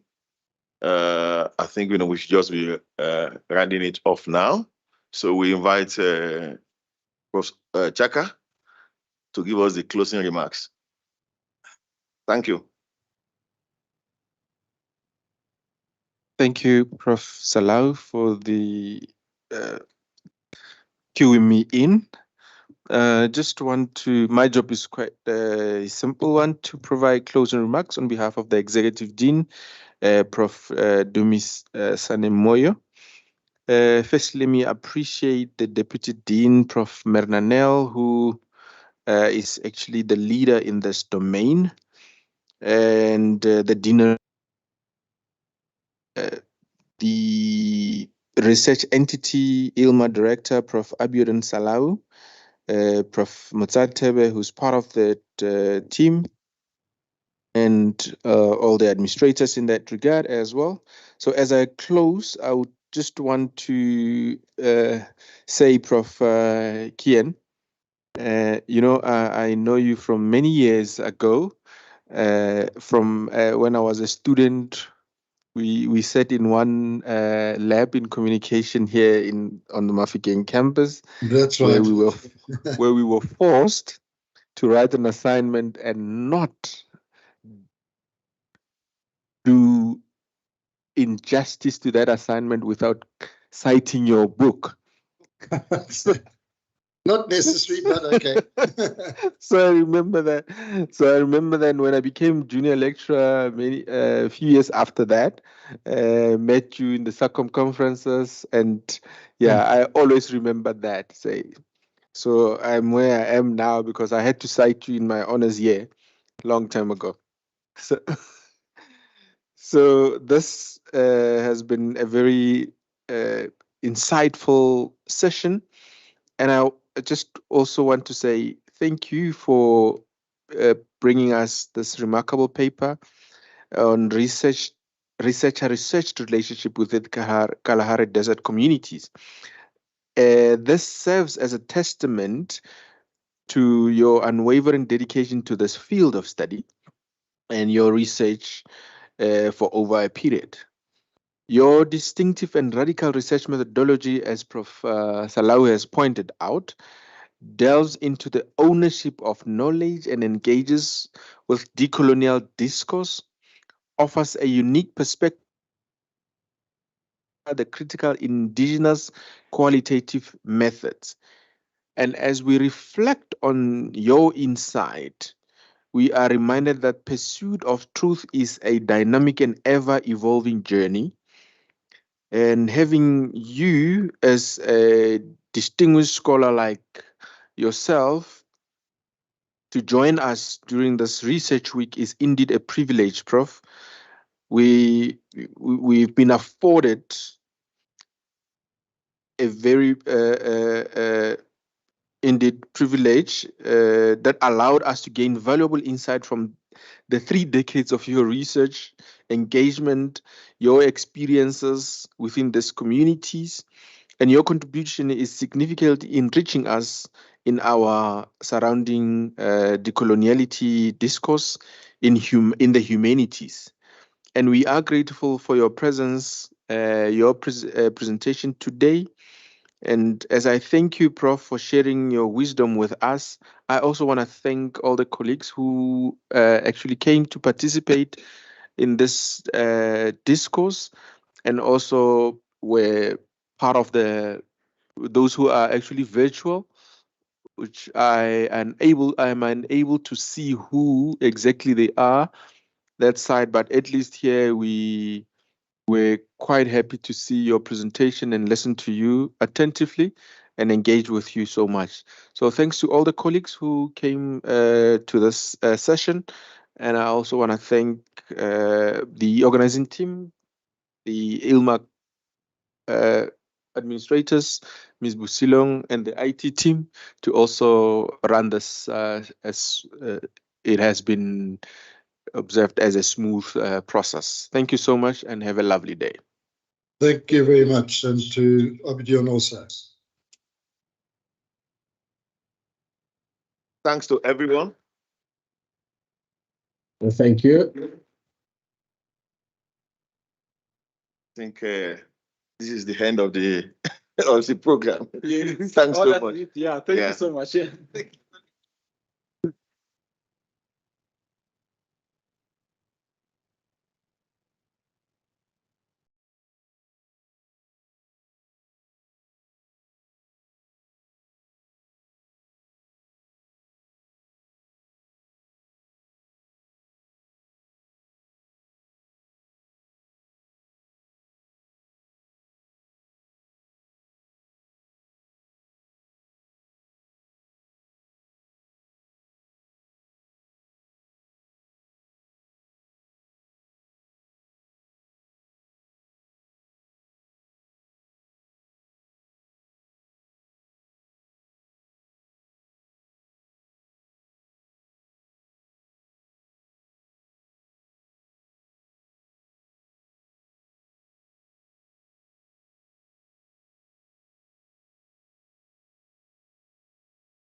and what kind of future does this point towards? So in this talk with these questions in mind, I look back over the last few remarkable decades of digital innovation to the present day. And as I've said, we're in the midst of this data revolution that's penetrated the daily life of the world's population so suddenly and deeply that it's impossible to grasp the full extent of its impact. And I think everyone is aware of that. It's like we're on a cusp or a shifting point. And the generative AI technologies that have been recently released in the public domain demonstrate that and question how we're going to respond. However, an important part of it is a changing experience of distance, I would argue, in people's relationships, with places, with memories, with knowledge, and with things and with each other. And this is a fundamentally human argument. Over half a century since the publication of the classic Australian best-selling book, The Tyranny of Distance by Geoffrey Blainey.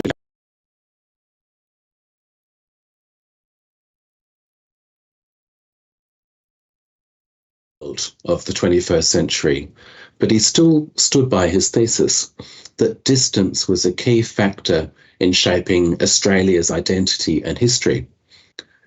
He also felt the need to write a new last chapter with the title, Is Distance Remember Dead? now, it didn't actually... His answer, distance is tamed but far from dead. So when Blainey came to this conclusion in 2001, the framework for his thinking primarily was geographical. But this was before the internet and smartphones had fundamentally changed the concept of distance in everyday life. So mass connectivity has, for many people, removed the traditional restrictions to communication that were posed by geography. All kinds of borders, physical and conceptual, have been broken down by the internet. And as this has progressively occurred, we as users have generally seen it as a positive, liberating and exciting development. And I'll quote from the internet critic Andrew Keyan, who writes, quote, "The world has been redrawn as a distributed network. But it's also becoming evident that we too, as humans, are being redrawn as human beings and citizens. In one sense, this signals an unprecedented level of freedom, yet embracing the new capacity for human connectivity has negative as well as positive repercussions, especially for individual privacy, but now also for how we interact with each other.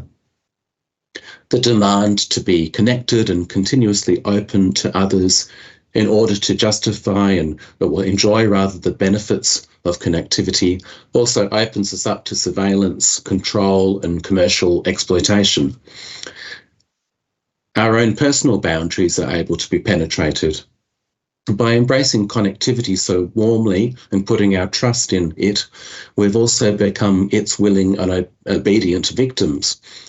As in any unequal and untrusting power relationship, by offering up ourselves to Google and all the other data giants that prowl behind the screens, we have created fertile ground for a new kind of power to be unleashed and a new kind of tyranny to take hold.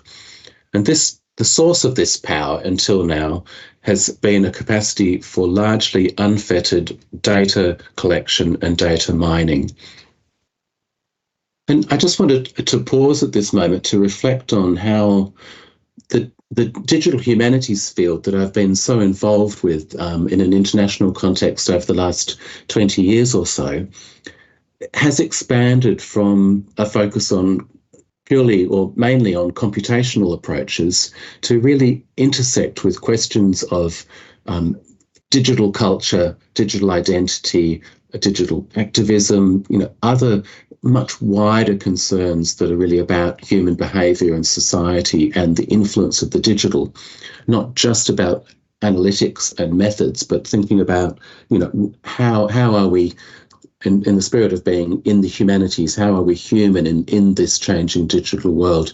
Because many of those technologies that were first applied in digital humanities and before humanities computing were applied in a very niche way by specialized, computationally competent people, rather than being in the hands of the everyday. But in a sense now we have computers, as I'll mention in a minute, that in our hands that do what others couldn't dream of even a few decades ago.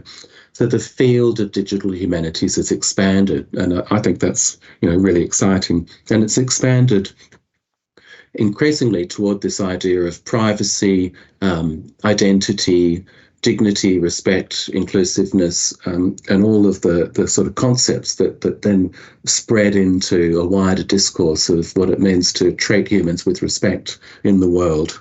And it's a sign that digital technology has infiltrated our world to that extent that the field itself has now oriented itself in that direction.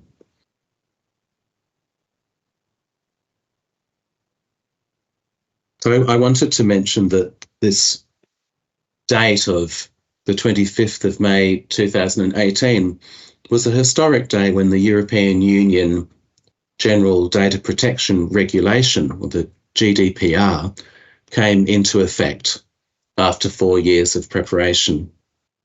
It's a regulation in EU law that many will be familiar with now on data protection and privacy for all individuals within the European Union and the European Economic Area. It also addresses the export of personal data outside of Europe. And I'll quote here, GDPR is an ambitious set of rules that requires transparency for users about what data is being collected and why.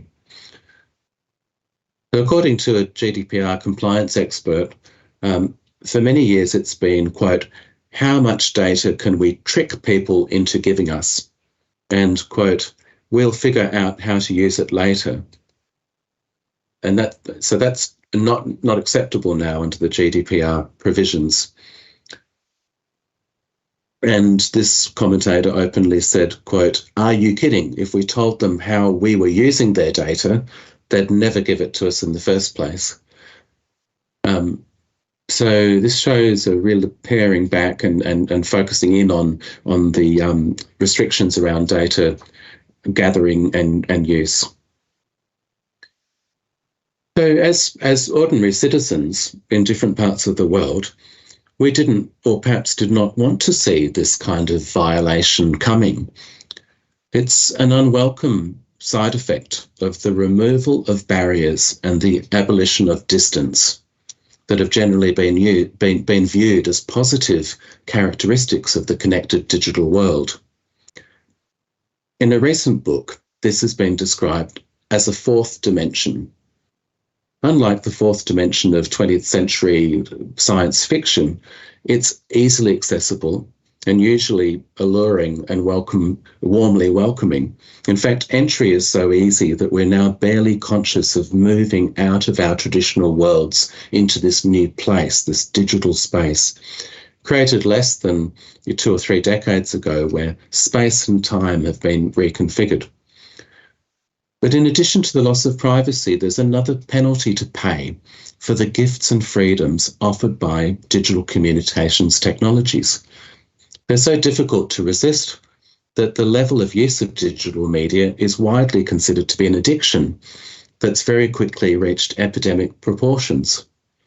In a recent article, Jacob Weisberg cites the findings of a British survey studying people and reporting that they check their phones on average 221 times a day, an average of every 4.3 minutes.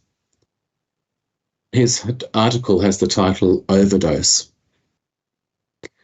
And yet the first touchscreen smartphones went on sale for the first time only in 2007, remarkably. So our transformation, and I think we all know it, especially this audience, en masse into device people, has happened very suddenly. Today, not carrying a phone indicates eccentricity, social marginalisation, old age or poverty, very sadly, due to the fact that, there are many people who still can't afford these devices and miss out on the benefits of digital literacy and the information age. And this is a huge digital divide that has persisted, and it has even widened in many parts of the world. And what does it mean, asks Weisberg, who I quoted just previously, quote, to shift overnight from a society in which people walk down the street looking at one another to one where people walk down the street looking at machines. And we're talking to each other face to face is being replaced by tweeting, texting, Facebook, all of these things that we're aware of. One effect on young people of always on connectivity has been shown to be a retreat from conversation. As Sherry Turkle reports in her book Reclaiming Conversation of 2018, young people are no longer learning the age-old skill of interacting through speech. And this is degrading not only the quality of spoken language, but also of human relationships. She quotes one young person who says, quote, I never really learned how to do a good job with talking in person. Even when I'm with my friends, I'll go online to make a point. I'm more at home that way. So, these celebrated technologies that we also know have a dark side, focusing on social media in particular, set up a distance between the self and others. And I've been particularly interested in this, and as in the kind introduction I was given, I worked for some time with our National Centre for Biography and with our national resource, the Australian the Australian Dictionary of Biography, a dictionary about the stories of people.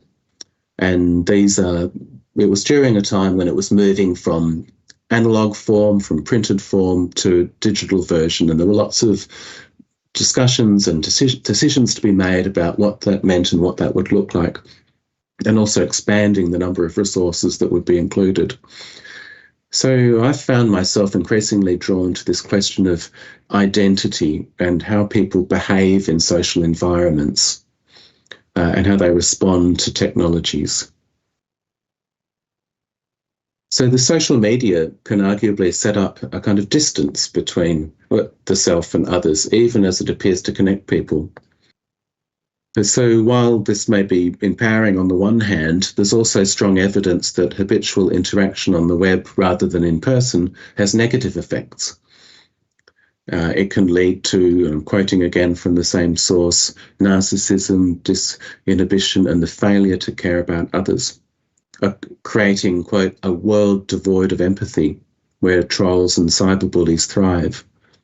And that may be extreme in some ways for us to imagine, but certainly in some places that young people frequent, these are the kinds of bullying behaviours that they experience.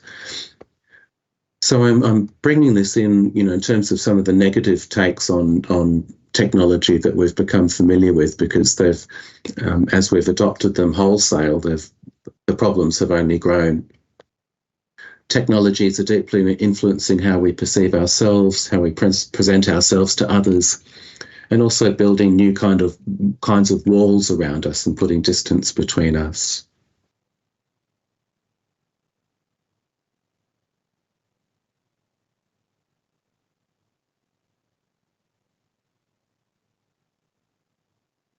Oh, look at this beautiful image.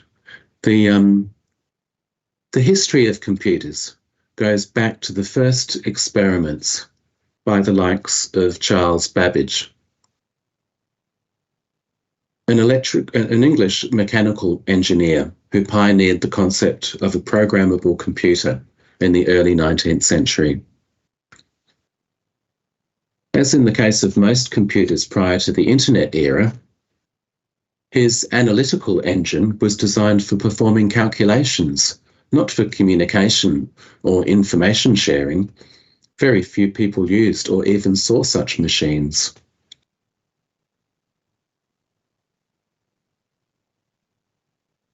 For many people around the world, if they were fortunate in in the context they were living or the work they were doing, their first encounters with computers of various kinds would have been in the 1980s, when desktop computers entered the mainstream in businesses and even in the home. These were not yet communication devices, although were starting to be linked on localized networks.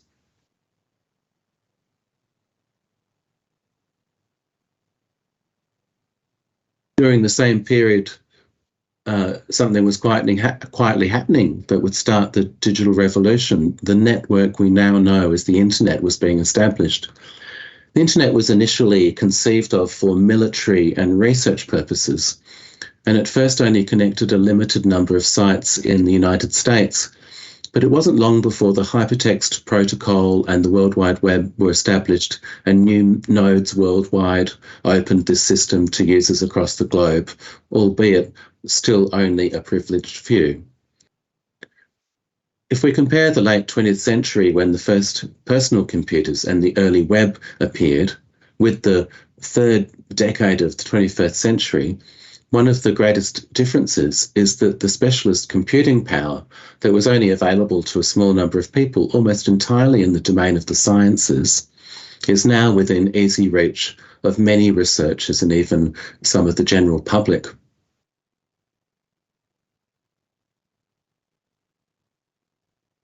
The supercomputers of the last century have progressively been compressed and miniaturized, and to such an extent that their equivalents now fit into devices that we can hold in the palm of a hand.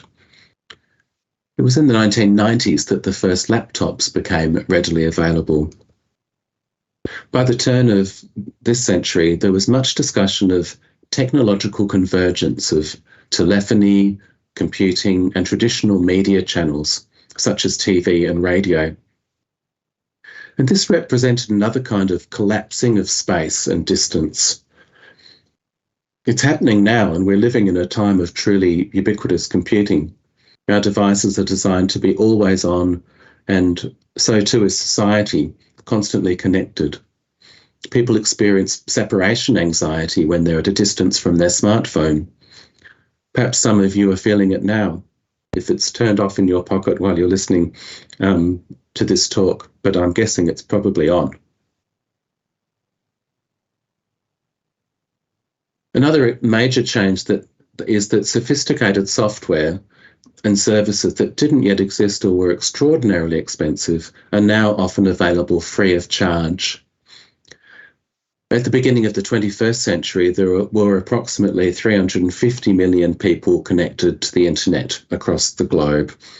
But by the end of the first decade, this number had increased to more than 2 billion. By the end of 2017, it was over 4 billion at last count, and there are recent statistics suggesting that skyrocketing mobile phone subscriptions have now reached over 6 billion worldwide from an earlier point of 750 million. And reportedly, over 90% of the world's population were covered by mobile broadband networks by 2021. And as this momentum is maintained, most of the Earth's projected population of 8 billion will be online by 2025. So it's hard to know where this modelling comes from, whether it's taking into account local factors. Of course, that's different in every country, or even within countries in different regions and in different social contexts. But nevertheless, the pattern is clear that there's an increasing coverage of internet connectivity, and with any luck, that will in time help to close the digital divide that's still very real for many people.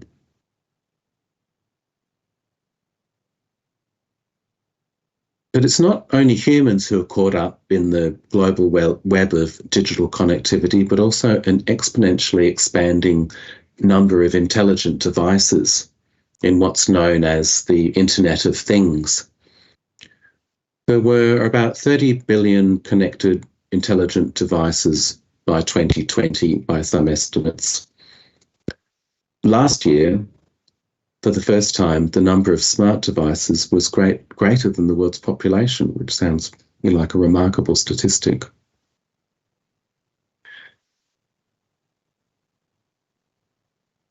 Like people, these machines are talking to one another, participating in the global data fest, or in what the critic Andrew Keynes calls an electronic panopticon that produces and circulates information about our world and ourselves in a never-ending stream everywhere all the time.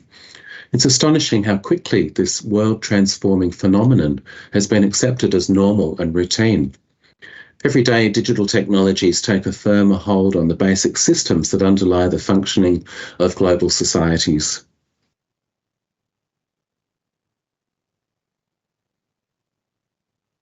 In the early years of the 21st century, from around 2004, social media entirely reconfigured human interactions on the global scale. Web 1, as it was retrospectively often referred to, had created new communities. But Web 2 took this further to create, as the critic Van Dyke puts it in her classic book, The Culture of Connectivity from 2009, quote, interactive, two-way vehicles for networked sociality.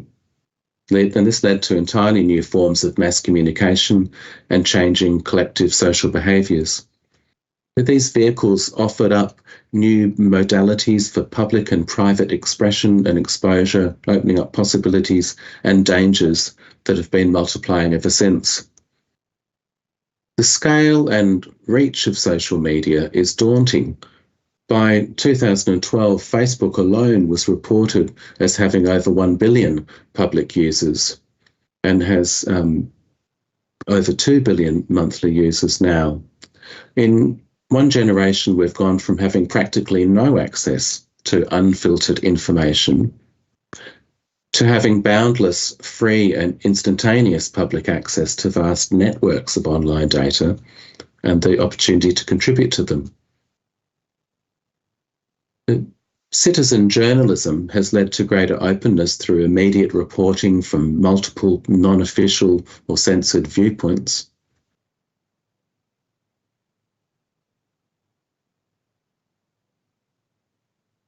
Here I'm showing an image that captures the idea of crowdsourcing, a term coined in 2006 by Wired writer Jeff Howe. It harnesses the collective power of multiple users or actors in a system or network. The same power of the crowd enables crowdfunding and other forms of what we might call collective intelligence or connected action. The same collective energy can also be directed at social causes.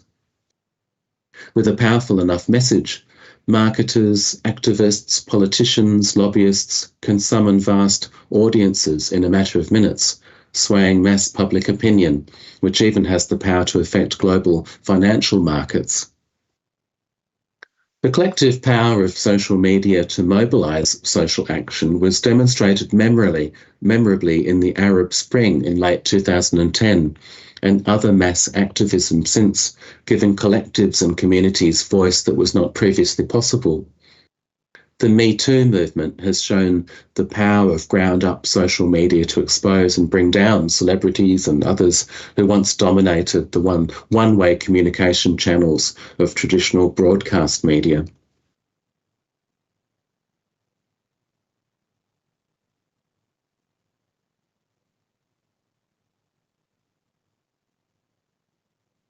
In 2006, Time magazine named its Person of the Year as You. The front cover of the special issue devoted to this theme announced, quote, "You, yes you control the information age. Welcome to your world," unquote. And Time had earlier celebrated the computer as Person of the Year in 1982. And pictured here on the left as Machine of the Year in 1983. Time was signalling a global trend towards deep integration of data and algorithmic culture into our lives with the rise of social media.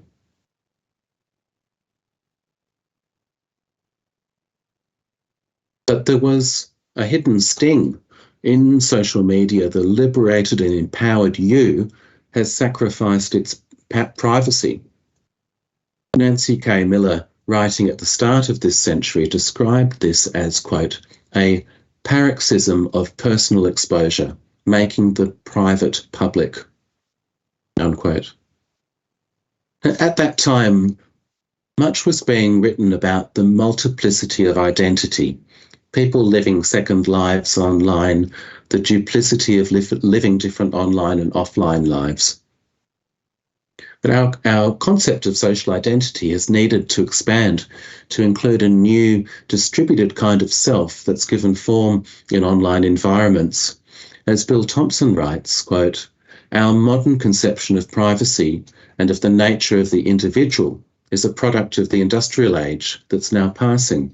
So it should not surprise us that we're finding new ways of constructing an online identity, unquote. The people also reveal themselves online in ways that they may not do in front of others. They expose their vulnerabilities, their secrets. The power in Google data, it has been claimed, and quoting from the previous source, is that people tell the giant search engine things they might not tell anyone else, unquote. And nowadays, we routinely forgive sports stars or celebrities who send out compromising or even offensive tweets. Indeed, it appears only to enhance their profile in some cases. And perhaps it's even become an expected dimension of their public personality. Former US President Trump sent out seemingly unplanned tweets as a matter of course. Could this simply be the logical endpoint of a process of acceptance initiated more than a decade ago, that the price we pay for our global instant communications environment is the exposure of our private lives in their instantaneousness and spontaneousness into the public domain? Controversial as it once was, the public revelation of intimate personal information or opinions no longer seems either as freeing nor in some cases quite as sinister as it once did, but rather part of the daily internet chatter. In all these cases, the distance between the concept of private and public has been so reduced that they're almost one and the same. At the same time as accessing this vast realm of accumulating and circulating data via our network devices, we're also contributing to it with every click or touch, adding bits and pieces of ourselves.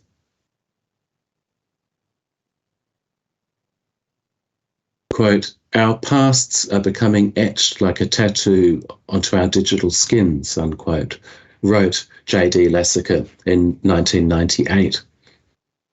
Developments relating to online identity and privacy have progressively borne out his provocative assertion. Over decades of engagement with the internet, individual users will have each generated by default an extensive and enduring digital life narrative. They will have, quote, accumulated and stored a comprehensive online narrative, all facts and fictions, every misstep, every triumph, spanning every phase of life, as Thompson writes. So with the exponentially accelerating use of digital technologies and mass adoption of social media that followed soon after Time magazine's pronouncement in 2006 that you control the information age, freedom and power did, for a while, seem to shift towards individuals. But there was a long shadow looming over this scene. While this new world appeared to be a cornucopia, it's also proved to be a minefield.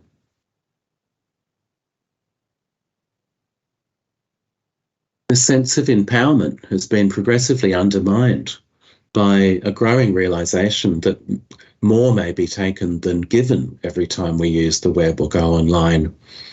Over a decade later, it appears that this highly personalized but faceless information environment now ceaselessly shapes us.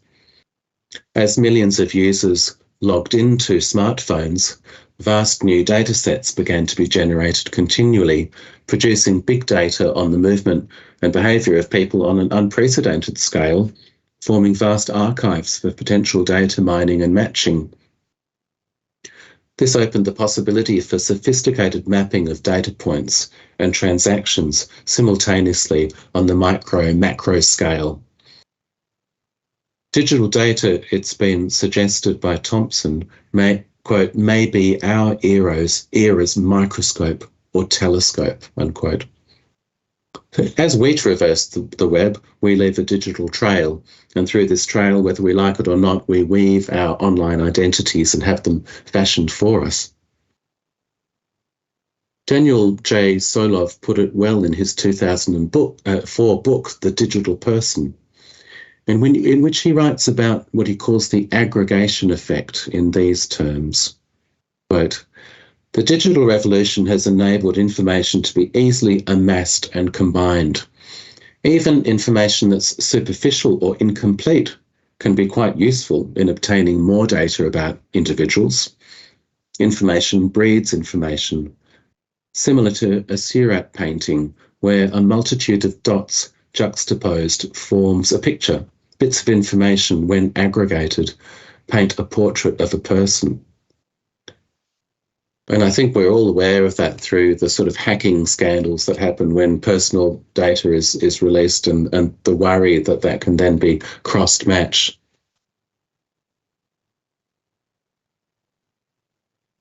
So questions about the nature of the digital identities being generated, who has access to them, for what purposes are we being asked?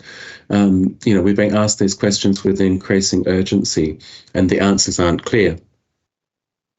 Yet for many people, digital privacy is not even considered as a serious issue. It's just part of a culture of surveillance and security that's become normalised. The public outrage, I recall, at placing cameras in the streets and squares of London following the terrorist bombings of 2005 quickly petered out as cities all over the world were doing the same thing. In that decade, there was widespread paranoia about camera surveillance and also fascination, as illustrated in the popularity of reality TV shows and the major series Big Brother, and experimenting, confining and observing personal behaviours.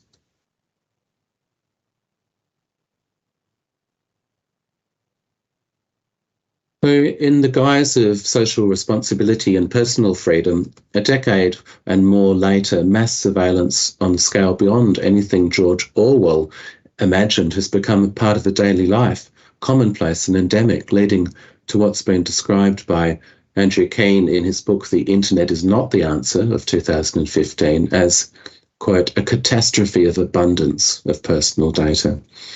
And he, as he puts it, quote, "We're choosing to live in a crystal republic where our networked cars, cell phones, refrigerators and televisions watch us. All of these location services ceaselessly observe and track us." So, but the story isn't all negative. Online public spaces, paradoxically, can sometimes become a safe haven for personal expression, as though they were private, and yet within the supportive framework of a community to the wider world. Psychologists, for example, have studied how trauma, for example, can be spoken about and shared in online forums without participants being constrained by long-held social conventions and taboos surrounding grief and its expression. Others may wonder what there is to hide from. If Google can help make helpful recommendations based on its knowledge of everything about me, what's the problem? Even recent reports of health data being matched with patient purchase histories and driver safety records for companies to determine health insurance premiums in the US is not enough to worry some people. It's just the world we live in. So some people seem happy to give up personal freedoms in exchange for all the internet offers, or else have become so attuned to assigning away their rights that there appears to be no other choice. After all, corporate policies and government legislation often allow or even require tracking of our actions and behaviours as a condition of the use of services. It's practically impossible to use an online service without agreeing to hand over information about your location, the products chosen, the links clicked, the for time spent and to consent for it to be reused for unspecified purposes at any time. Novel Harari, a critic I greatly admire, his description of this state of affairs rings horribly true. And I'll quote here, "In the high days of European imperialism, conquistadors and merchants bought entire islands and countries in exchange for coloured beads. In the 21st century, our personal data is probably the most valuable resource most humans still have to offer. And we're giving it to the tech giants in exchange for email services and funny cat videos."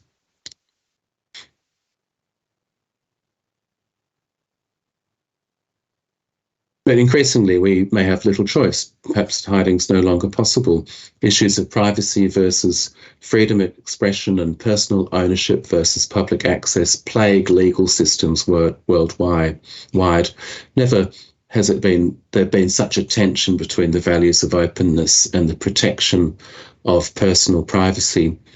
And just as a side note, and it was kind in the introduction to this talk to mention my forthcoming book, which is about open scholarship in the humanities, and it deals with precisely these questions of the aspiration for openness of humanities research data to reach and benefit as many people in the world as possible, rather than being hidden behind publication and other paywalls, versus the trade-off that academics and creators pay in not being recompensed for that work. It's a structural issue, but this, as I've said here, never before has there been such a tension before between the values of openness and the protection of personal privacy.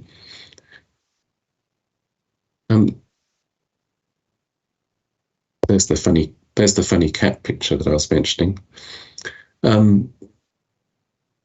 Complicating this picture is that while we all use the web, in practice we experience it differently. While we're able to choose the manner and extent of our public presentation of ourselves via social media, much of what is mirrored back to us online is tailored solely for us. It's based on our private information. Whenever we log into computers, devices, web browsers, and online services, we have a personalized experience unique to our data footprint. The algorithms that drive the searching, recording, and exchanging of our personal data make it appear that we're being presented with convenient and timely recommendations that empower us to make choices. But this is only partly true. The fact that we search individually in particular ways for certain terms and items has created a bonanza for niche marketing. We're no longer surprised when we're being presented with certain products that we want, or that we might have just purchased or spoken about even, and been heard by our phones in the sponsored advertising slots when we're online. But did you give consent for that information to be collected? What does that mean about us as individuals and humans relative to the machine and the corporate giants that we're dealing with? The fact is that the more time we spend online, the more data that's gathered about us and our preferences based on search patterns. And in the process, our online experiences become increasingly personalized and tailored to us. But this also increasingly entraps us in a web of our own making. And this creates what are referred to as filter bubbles or echo chambers. The internet enables democracy, plurality, and diversity, but how many people actually experience that multiplicity of the world's experiences and ideas and knowledge? Knowledge has been democratized in the sense that there's no longer the kind of mainstream that was created by and maintained by mass TV and radio broadcasters, when consumers passively receive news and information at the same time as one another. So while the internet appears to offer liberation, it also sets up a self-perpetuating cycle and poses the risk that we could become so cocooned in our own customized digital version of the world that we only engage with certain tailored content and ideas, which are a projection of our digital selves, fashioned by our desires, tastes, and prejudices as they converge with those of global corporate empires. But the amazing gift of free access to the world's knowledge makes us vulnerable to a predatory Silicon Valley culture that trawls through our personal lives for its own purposes. As Harari writes in his book Homo Deus, we're sleepwalking towards a world run by algorithms, and we should be very afraid.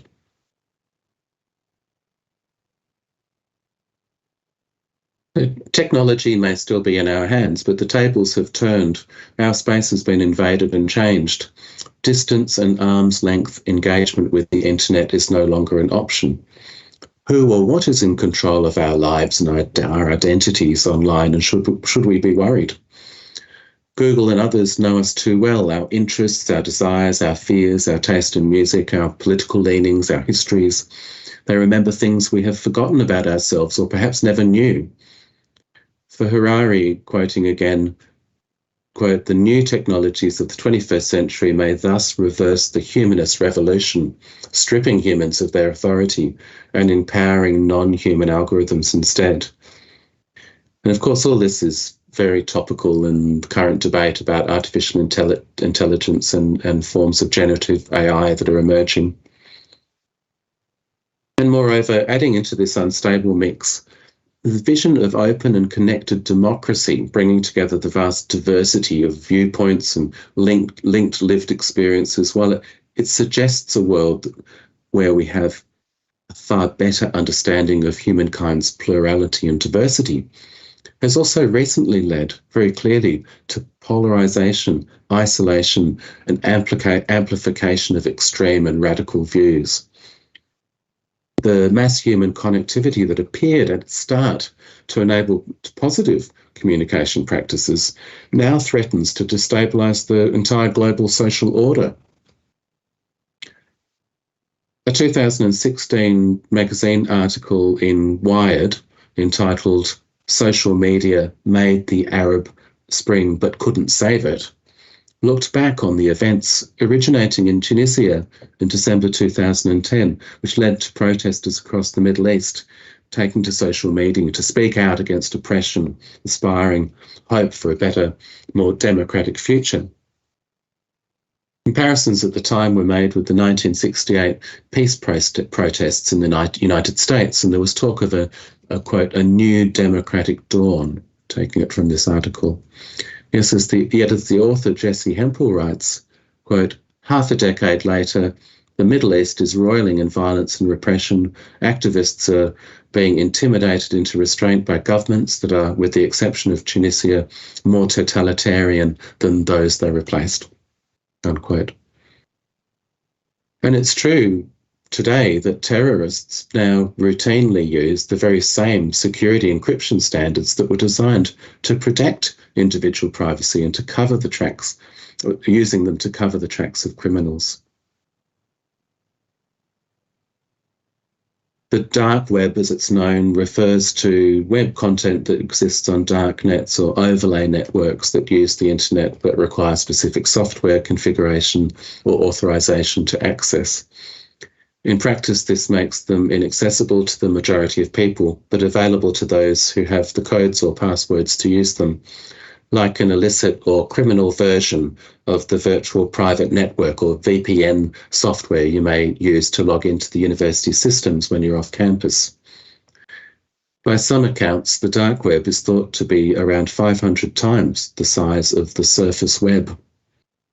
Somewhere in the middle is the deep web, which also contains information that search engines can't index, such as medical records, government resources, and financial information. In the early web era of the 1990s, the digital environment was frequently depicted as a separate realm to be entered through a computer screen.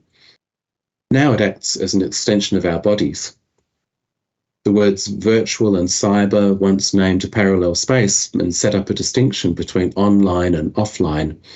Now, for many people, there's no longer such a distinction between the external or internal or on or offline. With always-on internet-connected services, there's no longer a gateway to open or barrier to cross, no longer a real world and a virtual world, only the integrated one, and there's no distance between them. The risk of catastrophic data compromise, attack, or sharing increases daily, not only because hackers develop new skills, but because we're ever more reliant on data systems, and so the impacts would be greater if compromised.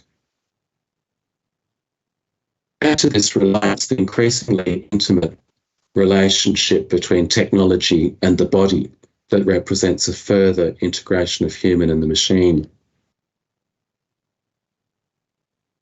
Huge medical advances have taken place during the past decade, driven by digital technologies, such as the implanting of microcomputer chips under the skin and the production of prosthetics via 3D printing. Readily available now in the mass market are body metrics, textiles, and other wearable electronics that react to changes in physiology. New technologies are plugging us into a non-human realm of perpetual interactivity between ourselves and digital devices and monitors, and blurring the line between human and non-human, again, removing that distance. I just read today that Elon Musk's Neuralink project was just given approval, recruiting humans for brain implant trials. In other examples, the Human Cell Atlas project aims to map the human body's 35 trillion cells, aiming to decipher the types and properties of every cell to work out what we're made from. In what may be thought of as a sinister twist, Google's parent company Alphabet is encouraging people to donate their DNA.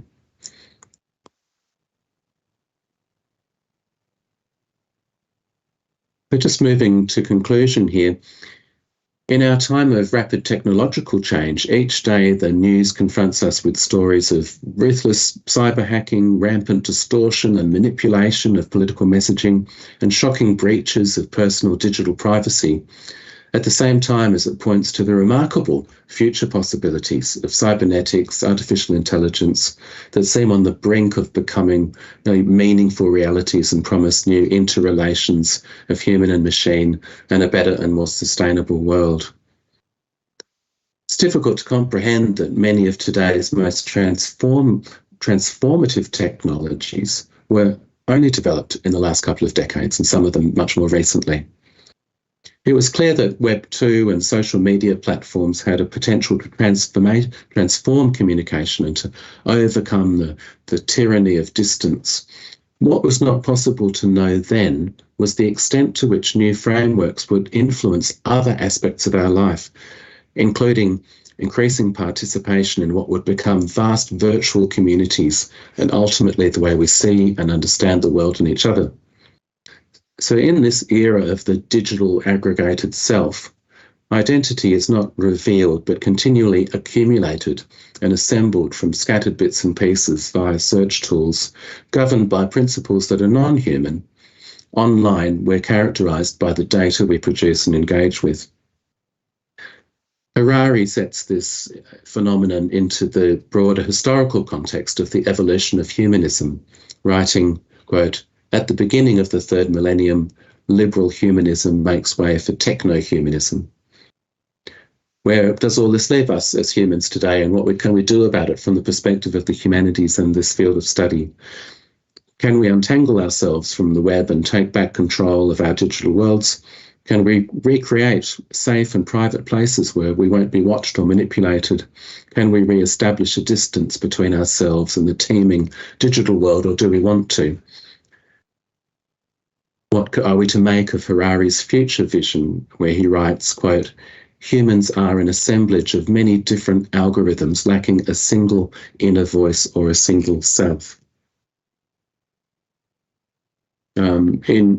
In this, what will inevitably become, or will this inevitably become the case, or is it just a warning to disconnect while we still have the chance? While digital technologies have given us access to proliferating stores of information that help better understand our world, they're also shaping it, influencing our thinking and our behaviour, and thus playing a role in constructing new kinds of identities for ourselves. And in the process, we're being configured and reconfigured as human beings, as individuals, and as citizens. Thank you very much for listening to my talk. Thank you, Prof. Arthur. That was really a thorough and wide-ranging analysis, and I think you really covered the topic that we presented to you extremely well. Colleagues, there's now time for questions and discussion.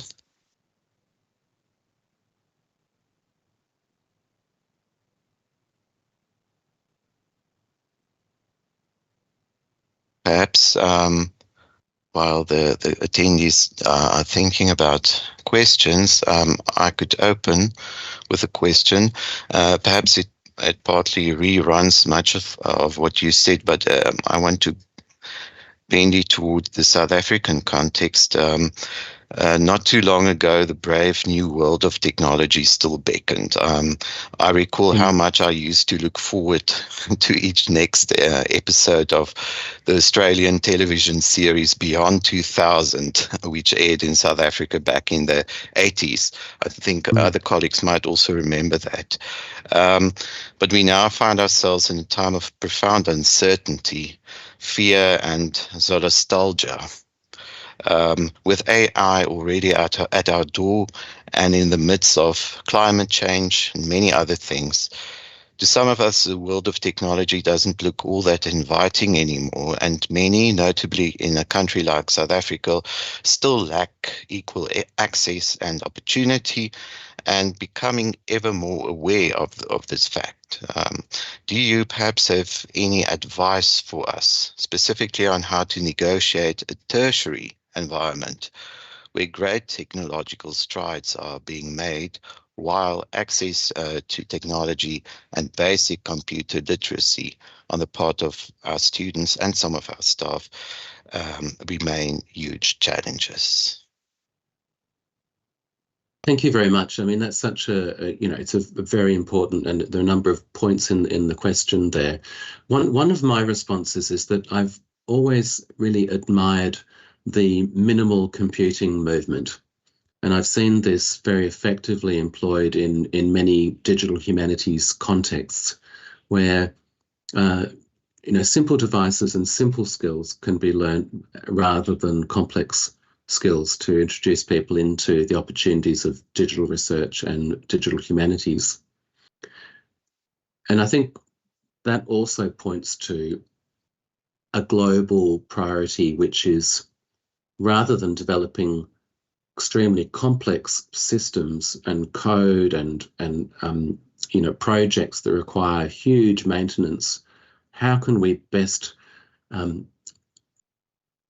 store and preserve the results of research and of community engagement and all sorts of other activities in digital forms that can be found and be usable and citable and understandable by the broader community rather than only by specialists or using expensive or complex software tools and platforms. So this idea of thinking about simplicity and what are the basic requirements that we need, and how can we use more minimal computing to better reach people across the globe and to share the results of research and to share our knowledge is one sort of way of responding to your question.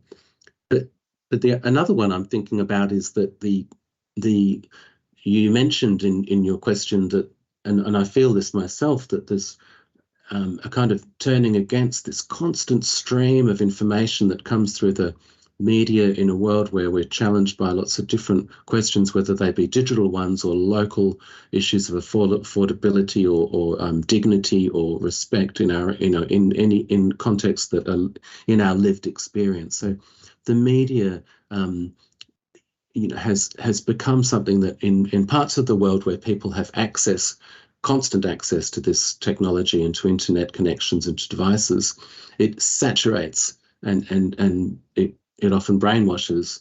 And so I think we actually need to focus on a kind of disconnect that doesn't rely so much on technology, and that itself can become something that's more leveling across the world. And it shouldn't be necessarily a privilege that we, of course it is a privilege to have access to technology, but the messages that are received still need kind kind of education for how to interpret them and to how to counteract them in many cases increasingly. Yeah, so there are a number of things in your question, but I've just responded in a couple of ways there. I'm particularly interested in and engaged with this question of global equity and how we can reach a sense of global equity for freely distributing the results of academic research, which I mentioned I'm writing about in this book that I've been working on, because it really just isn't fair that some resources aren't accessible in some parts of the world when they should be. And so we have to keep working at going against the corporate interests and finding ways of creating new publishing models, new ways of circulating information and data, and new ways of having conversations and communication across different parts of the world so that we can learn from each other. Thank you for that answer. I think Myrna has a question. Yeah, thank you Paul, thank you so much. I really, really enjoyed your presentation, and especially, there's this, I made so many notes of things that we need to take into consideration for our Digital Humanities Centre. And I love the statement that you actually made now around simplicity. I just quickly want to tell a story. Working in the field of inclusive education, so of course working in the disability field, a few years back I attended a conference on disabilities, and there was a special school principal from the USA. And so, Maslow's hierarchy of needs, where the basic foundational need is about food and houses and those kinds of things, where they actually put in Wi-Fi. Yeah, so that was quite interesting, so basic needs out of the door, Wi-Fi, most important. And I think we can relate with how upset we get when we go to places and there's no Wi-Fi. But yes, Paul, I really enjoyed your presentation, and you talked about fast development and not. I don't want to give away my age, but I grew up in an area where we didn't have television, and this absolute fast development of technology and everything associated with that. And in a way, it's a bit scary, but of course very exciting also. But I'm just wondering, are we really keeping up with this? And that's why I'm so happy that you've done this presentation, emphasizing the whole human aspect around technology, because this is really one thing that we want to emphasize in our Digital Humanities Centre. And I'm really looking forward to your book. I will definitely make sure that we get your book. But Thank yes, you. I'm just wondering, so I'm just wondering, because Elon Musk also talk about the Terminator future. So I'm actually wondering how humans are really coping with the fast development of computers, because every day you learn. We're not coping. Phil also said we're not coping with all the very many new things that develop each day in the area of technology, and how we actually do not keep up with that. One of the ways that I've been trying to think about this, and it's really from the perspective of academic disciplines and also the whole history of the university, which is a little bit of a sidestep from what you were mentioning. But when modern universities were established hundreds of years ago, they were centres of learning that had subspecializations, but really the whole idea of philosophy and science itself was something that was a very general idea that kind of then split up into all kinds of different areas when modern disciplines were formed much more recently. And then within those disciplines, subspecializations started to be developed, and I mean the area of computer science is a relatively recent subspecialization, but each of these has become so specialized that it's almost impenetrable for somebody from the outside, and so I think that there's also a kind of parallel with the development of computing and the extreme level of sophistication, networked knowledge and communications that's I mean, how do these computers work? I mean, for goodness sake, it's just an absolute miracle, isn't it? And radio frequencies and communication between devices, and but so the level of this is an example of advancement. We're talking about advancing technology in this talk and this session, but the level of specialization has become you can't scrutinize it. There's no way of reading the algorithm. And in fact, many of them now, because of the commercial interests, are hidden completely, so that we could never know, even if we wanted to, how these algorithmic processes and AI processes actually work, because they're like a kind of medicine. They're hidden behind not just copyright, but all sorts of other proprietary protections. And so I think that we do have to ask what parts of the technological world should be governed in and run in that way, especially if it involves commercial enterprises, and which of them should we, in the spirit of being human, understand how they work, especially if they're controlling our data. And I guess that relates to government departments, health records. There would be many other things that we could name, but I think there is increasingly a move towards that, at least declaration and transparency of the contract that you have. It's probably leads to much more wording and many more boxes to tick, as a user with the products that you engage with. But I think there's quite a groundswell of action around this now. The idea of openness isn't just about open access and open data. It's about openness to understanding how our data is being used, and how much of it is being retained for what purposes. So I think that's promising, but it's a bit of very much an uphill kind of battle against entrenched systems. So thank you for the question. It's absolutely fascinating and probably one of the most vital ones from my perspective.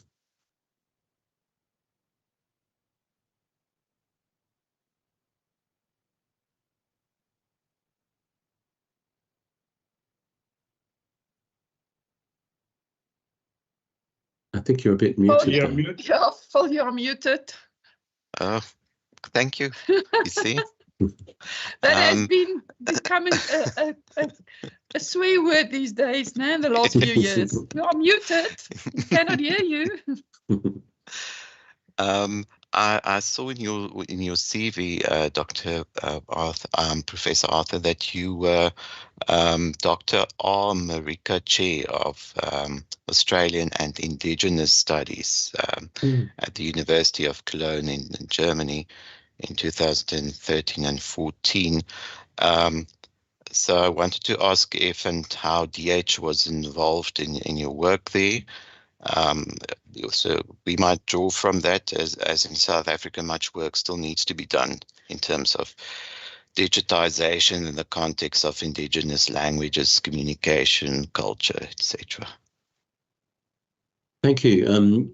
Yes, the connection I've had with the University of Cologne over the last period that began, at that time, has been actually primarily because they have an Australian Studies Centre, which is one of the largest in Europe, but it has close links with the Digital Humanities Department and now Institute there, where they've had a focus in some cases, especially through the recently appointed director, on Indigenous mapping and knowledge, especially focusing on Sami people. And so, this is in Germany, but it's got connections across Europe, and it has an Australian studies dimension with links with the Indigenous issues.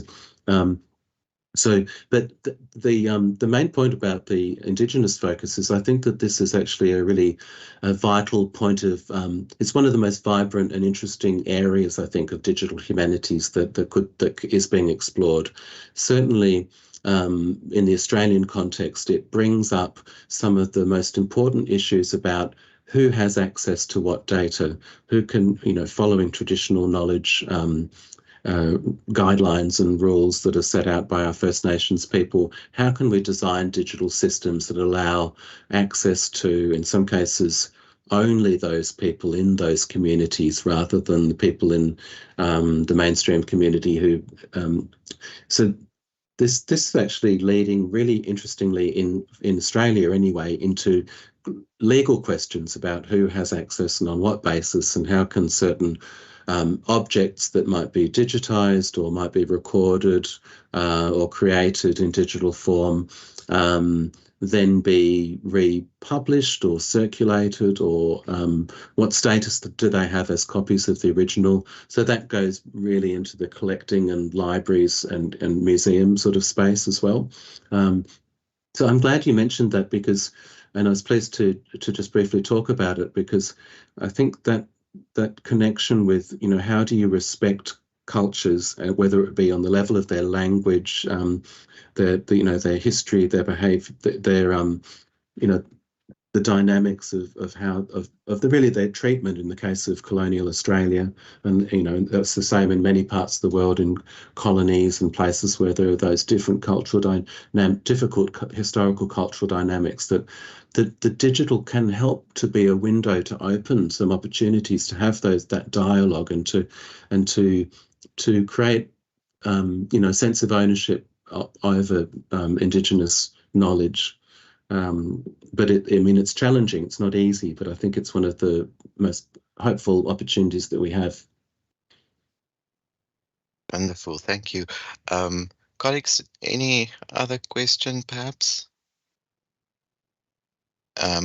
If not, I want to thank you sincerely and request our Executive Dean, Prof. Moyo, to speak a closing word. Thank you very kindly. Prof. Dumi? Thank you so much, Prof. Phil, and thank you so much, Prof. Arthur, for indulging us. I really enjoyed your presentation.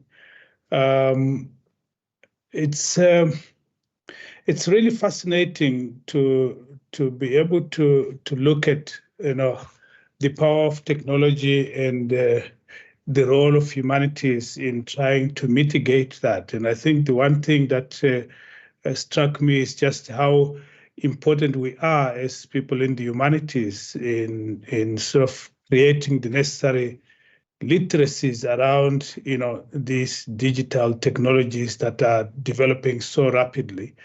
And I always wonder, you know, whether we're doing enough to advance, to promote the kind of literacies required, especially for young people to navigate to. I mean, your point about, you know, the loss of conversational capacity among young people. You know, we see it everywhere. You know, everyone is sitting, is glued to their devices. You know, family time is no longer family time as we knew it. Everyone is on their own, isolated, but in a crowd. You know, you are surrounded by people, but you are isolated, and it's quite fascinating how, you know, the human condition has changed over time because of these technologies. And I think also the whole issue about, you know, this discourse, you know, being challenged because, you know, we have a lot of technological determinism that projects an impression that there is so much power in technology and there's little that we can do because of the way it's just unfolding. But I think we see quite a lot coming out from the digital humanities approaches everywhere, where we start, you know, introducing new lenses of looking at these old problems and so on. So I really enjoyed your presentation. The power of the platforms, you know, your Facebooks, your Googles, you know, this is something that has rapidly changed everything around us. The media everywhere is collapsing. Money is concentrated in a few people. The dissemination, collection of news is just concentrated in those big five, if you call it, if you put it that way. And that has got huge implications for, us in the global south in terms of how we generate our own information about ourselves.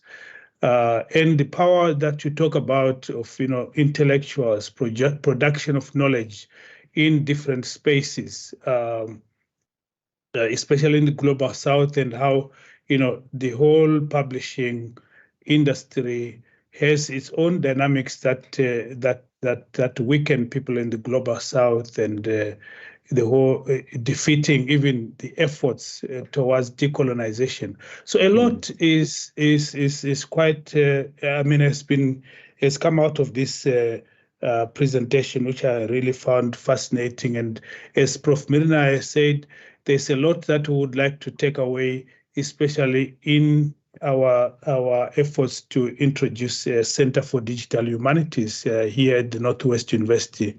And I would like to say that we should actually invite you at some point to come and share some thoughts in terms of how this can actually work for us in our South African context, and also building something that can have some impact and connections across the continent. So thank you so much, Prof. Arthur.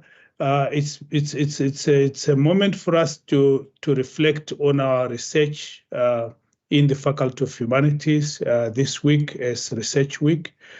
So we are really pleased that you have been able to join us and share your thoughts on the work that you are doing. And I also look forward to the book that you mentioned, which is coming up soon. Yes, so thank you very much, and thank you, Prof. Phil, and all the colleagues that played a part in organizing Research Week for us. So thank you very much.